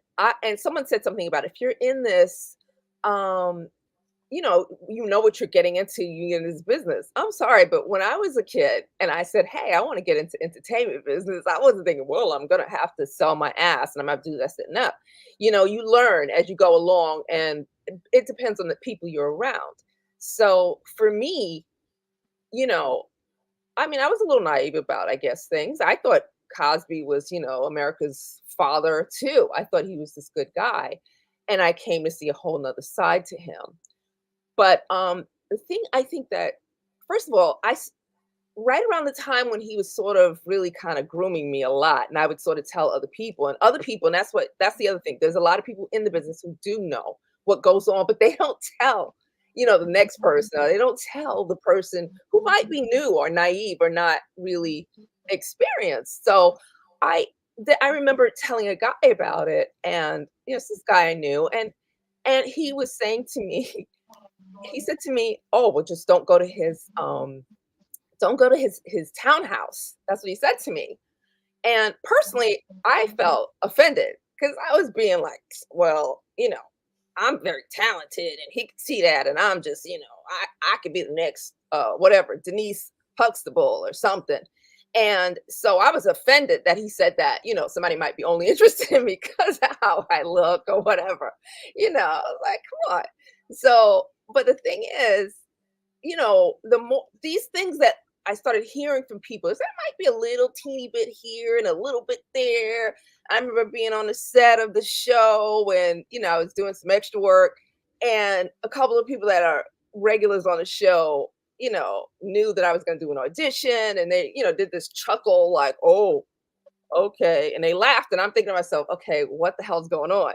So yes, he did invite me to come to his townhouse very early in the morning. And I just thought it was weird. I didn't feel comfortable with it. I didn't care that it was him. And yeah, I was concerned because I thought, okay, I might be blowing off this opportunity, you know. So I did tell him, oh no, I'm busy, I can't do that, whatever. And after that, he completely, you know, just froze me out like a popsicle. He was just ice cold after that. I mean, it was like went from one thing to the next. And that's fine. And it messes with your head because you know, you don't expect this old ass man to be you know what I mean? It's like he kind of groomed America to think that he cared about young people. He cared about young Black people. He cared about them, you know, getting an education or, you know, being supportive to them. He's always like, you know, going on about how I remember how he used to like attack rappers, but comedians that cursed. And I'm thinking, I would rather a comedian that curse than one that, you know, has plans to drug me and rape me, you know. And the reason why I'm absolutely I mean, it didn't happen to me, but what he wanted, he made a bet with me about something and I lost. And then later my girlfriend said, listen, he had control of that situation. You were gonna lose no matter what. And I thought, okay. And then when he asked me to come to his townhouse at 9 o'clock in the morning to have vodka, that was going to be the bet. You know, that was gonna, instead of me like we say we bet $100, you know, it was to me to drink vodka. And I thought, well, that's kind of weird. Why would you want me to do that at like 9 o'clock in the morning? That doesn't seem very, you know, fatherly, or, you know, not to encourage me to do something like that. So he got very weird after that. But the point is, I didn't go. And at the time, I just thought he was a dick and that he was going to try to seduce me. Now, since he specifically wanted me to have a drink, you know, now I think he had I can't say for sure, approve it. But the point is, who knows what had happened if I'd have gone to him and said, okay, you won the bet. I'll drink this glass of vodka. You win. You know what I'm saying? Who knows what he would have done. So I don't have the same kind of doubt that everybody has for all the women that came forward. In fact, a lot of white women came forward, and I personally feel like Black women, I've heard of some other Black women that had a similar experience that haven't come forward because of this kind of thing. Because people go, oh, why are you coming out now? Or why are you going after him because of this? And so, you know, as far as the situation with Cassie, I also agree that there's no time limit on, because I also experienced an assault, and it was somebody with money and, you know, power and all that, but I never felt like I could tell anybody, because I felt they would say, "Oh, you know, yeah, sure. Oh, why would he need to do that? He can have anybody he wants, this, that, or the other." You know, it's one of those kind of situations. And so I just don't judge those people that come forward. I do know that there are people who come who do make up a lot of crap. There's you know, it's a male and female that are full of shit. But I also know that I don't, you know, I don't automatically assume it's bullshit, or, you know, I just say to myself, well, believe me, I know it's possible. You know, the person you think is the sweetest, nicest, kindest person of all time, you know, can turn out to be, you know, an absolute sick devil, you know. And so I don't know. That's all I wanted to say. I just wanted to say, to reach out and say hi. And thank you, know, Jen. I appreciate you. Yeah, and I love listening to you guys, and I love hearing all your viewpoints, and I appreciate you guys too. So thank you so much. Thank you, Jen. Appreciate you. All right, thank you. All right. What's going on, Sky? Hello, doll. How are Good. How you? you doing? I'm good. I'm good. Let me steal something from you. Listen, Leonard and Linda, listen. The reason Black women sound like we always yelling, especially us that wasn't so close to the porch, it's because we was always told to be a quiet nigga and don't make noise for master to hear you, because he was the one that was always doing shit to us. So therefore we gonna always speak loud when we happy, when we sad, when we congratulating. We gonna always be that one that's gonna always do that. So I'm gonna speak for all of us. So let me get that going. One. And then the next one I'm gonna say is this. um if everyone will realize something, and they all said something was going on with her when she was saying something, but you remember Jaguar, right, was saying something, I mean, was hitting the nail on the head, and she knocked down Uptown Records and the 5 people that was involved in it, one still alive. We might want to check in on some of these things, because the reason why I don't want to fault Cassie's husband is this. Cassie's husband was her trainer. He also was the one who actually helped film and photograph her injuries. He was with her in Hawaii, who photographed her mouth, her jawline. And Azalea, I can't stand her bank, whatever her name is. She also was a very close friend of hers who knew a lot of things that was going on to her as well. And Diddy kept her real secluded away from everything and everybody. But I will say this, and I'm one of those who always say civil suits don't take over the responsibility of the criminal liability. But this is what I will say. Something happened to me when I was younger in my own family, and I am in a relationship. And it's going on 2 years, but I've been knowing him for a very long time.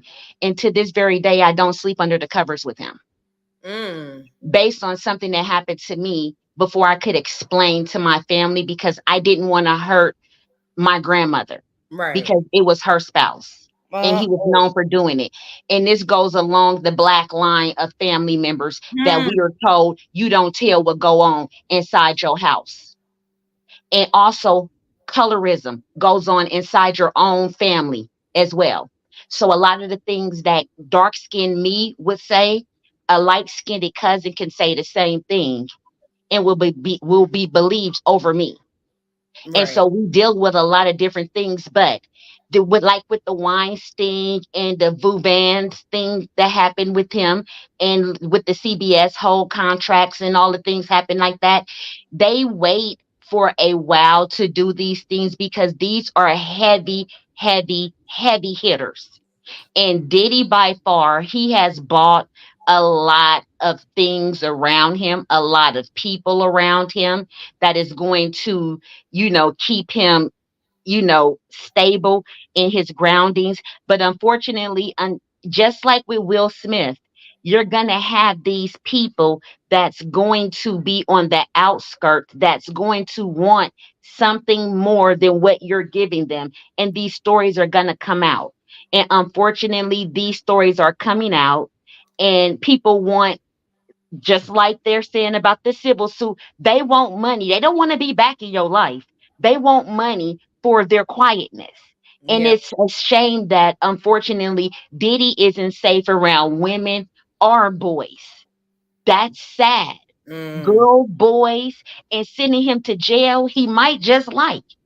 So I don't know what is the proper thing to do to a black man, but take his status from him and break him down to where he can never ever not only see the light of day, but seclude him away from everything, especially because they have shut down people to where they cannot even get on social media. But there has to be something that has to happen with these type of tyrants that has all of this type of power, and they manipulate the internet, social media, and people around them. And it comes to pass that you got the people like 50 Cent and Jamie Foxx that's telling you about these secret parties that politicians are at, government officials, police officials. These are people that are blocking these investigations that supposedly not happen.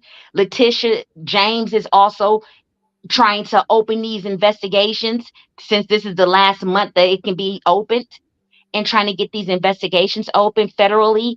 And the only way that you can go after them, since criminally is so hard to prove, is civil cases. And yes, he's going to settle this civil suit really fast just based on how much evidence she have on him. And not just that, but these hotels that she has this information from, you can best believe that she has already sicked investigators on them to get them videos. So it's not Diddy that's actually scaring them for these things. It's a database. It's a security. There is this telco backup that belongs to the burglar system on every floor. So it's ways to get to this man. But I just want everyone to understand that we need to all realize that money has bought more than these people's access. It has brought them a ticket to soulless bodies. So they're walking around here with not a soul in their body. So they don't feel that their actions needs to be explained, and they're not going to explain it. So yeah, that is a quick turnaround to pay her out. That's because he's getting that $30 million write-off by all the people he still got locked on that label. That's a write-off to him. So I feel really bad that this girl has to wake up and deal with this. And no, $30 million ain't enough. It ain't enough for nobody to go through for the rest of their life. And I'm not going to blame it on her color. It's not colorism or anything, but to have to be hidden from everyone and him threatening your family and holding you hostage. He wouldn't even let this girl live her life to even go and have a child with someone else. She wasn't with him. Now, the person that you will not hear from, and I guarantee you he didn't pull these games with, is Lori Harvey. That's who we won't hear from. And I guarantee you we won't. So I'm just waiting to see what else open up. Besides, we can hear the 1, 2, 3, and we can count when Tamar gonna cry, and there's gonna be another patty pie sold, but to each his own. I feel sorry for Mr. Tony, because like in the song you said that he ain't did nothing to nobody, and them showing up to his house. I'm like you. I wish you would pop up at mine's, because you're gonna have more than a piece of mine. You have a piece of yours in the curbs too. So I feel sorry for that young man, because he didn't do nothing but try to protect that tour and his friend, and it looked like they all turned their back on him. And not to mention, I got a pit bull. Look at him. Don't he look vicious? He will tear that nigga. Tear his ass up. Tell him, say, tell him. Get him. Yeah. That's for and go after Muppet baby faces and crescendos. Yeah, he got ADHD, child. Thank you so much. All right, thank you. You have a good night, you guys. You too, thanks for coming up. Okay. Let me read these super chats. Thank you, Tawana Christian, with your messy ass. Tawana, you messy. Talk about Voodoo had to sip from the red cup on that one. LOL, I see you, girl. I'm not about to play with y'all. The chat is hell tonight. AOP, listen, you own your own, baby. The people is dragging you, the girls is dragging you down to the ground. AOP. AOP, you should have just stayed silent. I see them dragging you like a dog. Listen. The chat has a mind of its own. You know what I'm saying? I can't control the chat. Sorry to that man. Sorry to AOP, but they dragging you down to the ground. You know what I'm saying? Thank you, No Salt BP, for the generous super chat. She said, there's no statute of limitations in California for SA. Remember Danny Masterson? That 70s show? Oh, yeah, I remember that. He is in prison. Now for SA, that happened more than 25 years ago. The DA can file charges. Oh, wow. I feel like New York should adopt that. But they so busy running around telling niggas they can have guns. That's why Hassan Campbell had that poker behind his back. He had no blicky because he didn't want to go to prison. You know what I'm saying? So he had to make a little poker, and bring it out there in front of the project as if that little poker was gonna do something, child. Because they said, I don't know, I don't live in New York, but they said that you can't have no blicky out in the New York streets. Now, they asked me earlier, oh, dog, you want to move to New York and I can't have no blicky? Are you crazy? Oh, girl, you think I'm going to let a nigga like Hassan Campbell run up on me and poke me like a bear, girl? You crazy. You got to be crazy and you got to be strong, girl. I don't want nothing to do with New York. I love New York from here, though, not from up there. I love New York from down here. Just not up there. You know what I'm saying? What's going on, Candace?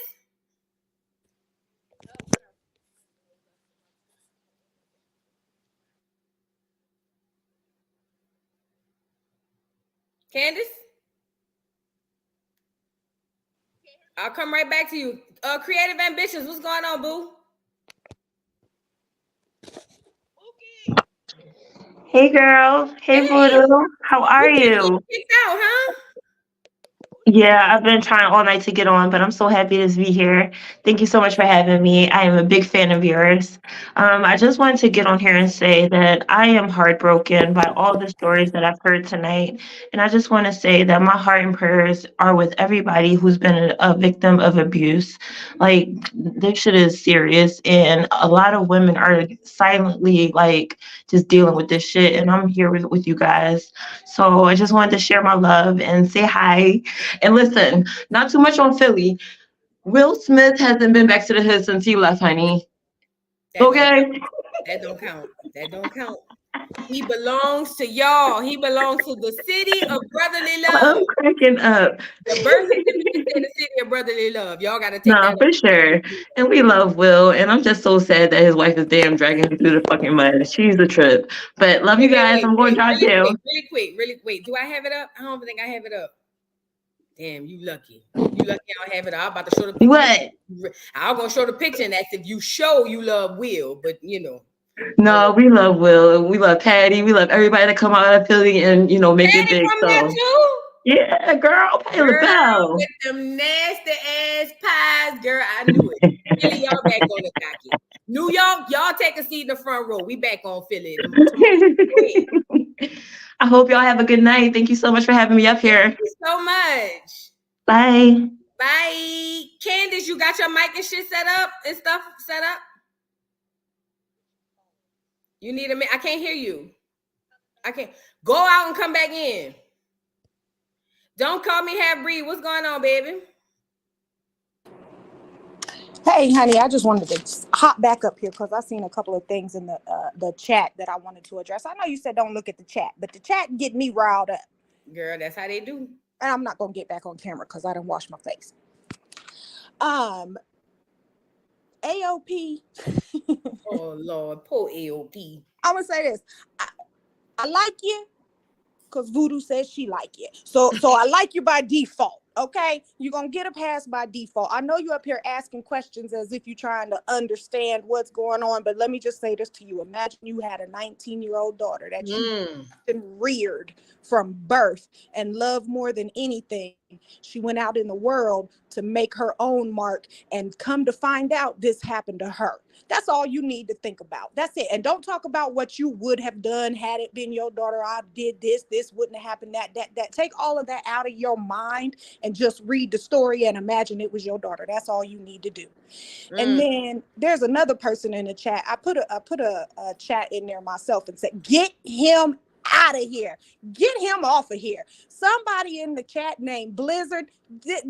This your channel. You do whatever you want to do with it. I ain't got no power over this. He was saying all kind of crazy stuff. First of all, he said, here go the sexist talk. And he spelled it sexiest. First of all, I saw that. I did see that.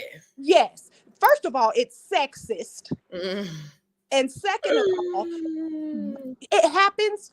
Men and women of high power do this. Both genders do this thing, but we ain't talking about both genders. We talking about Diddy. So since we talking about Diddy by default, we talking about men. So stop it. Get out of here. And the colorism part, that's a different conversation for a different day, but I just want to touch on it a little bit. I want to start by saying this. Cassie was Diddy's Rosa Parks. And we know Rosa Parks wasn't the first. She was the most palatable for the American consumption because of colorism. The color, So we know that this happened to dark-skinned women. Foxy Brown been telling us for years. Okay. We know it happened. But Cassie was the one that was the most palatable to come out. So they put her in the forefront. We know how the bartering system of women works in America. White women are put on the top pedestal. Light-skinned, multiracial, biracial women are bartered and traded. And then Black women are on the bottom rung and just treated like straight trash. We know this. And that has to stop. And the only way that's going to stop is if we all get together, light skin, dark skin, and put a stop to it. Somebody else said about Diddy getting 30 million and how that wasn't much for him or whatever. Cassie didn't get no 30 million. I said it before I heard anybody else saying it. Cassie got upwards of $100 million and Diddy didn't pay. I believe that. You know who paid it? If you the people who above him, his bosses. Okay, because if you read her documents, it says in there, a woman from such and such tracked me down. A man from such and such tracked me down. But she didn't name no names. Those people were employed by other companies and assigned to Diddy. And those other companies made a phone call to Diddy as soon as that thing dropped and said, you're going to settle and you're going to take this L. And we don't care how much it is. Don't worry about it. Don't worry about the money. But you going to close this up or we going to button you up. I agree. And then somebody was talking about how 7 out of 10 girls are touched in America. And I will go on to say that's a low number. Yeah. I will go on to say 9 out of 10 girls are touched. If you got away unscathed, you are lucky because the majority, and not just girls. I'm going to go on to say boys too. The problem is children. Boys don't talk. Boys don't talk. 99% of everybody you pass on the street has had something done to them, regardless of what is in between their legs or the color of their skin. Because that's the American way. That's what happens. What else I wanted to touch on here? Oh, somebody said something about Lori Harvey ain't going to talk, and how did Steve allow his daughter to get in that? First of all, Lori ain't Steve's daughter. Lori ain't Steve's, first of all. Second of all, if we touch back on the colorism system and how women are bartered, look at Lori and look at Steve's other daughters. Look at Lori is the bargaining chip. Steve been selling that girl all over Hollywood. Lori is allegedly, in my opinion,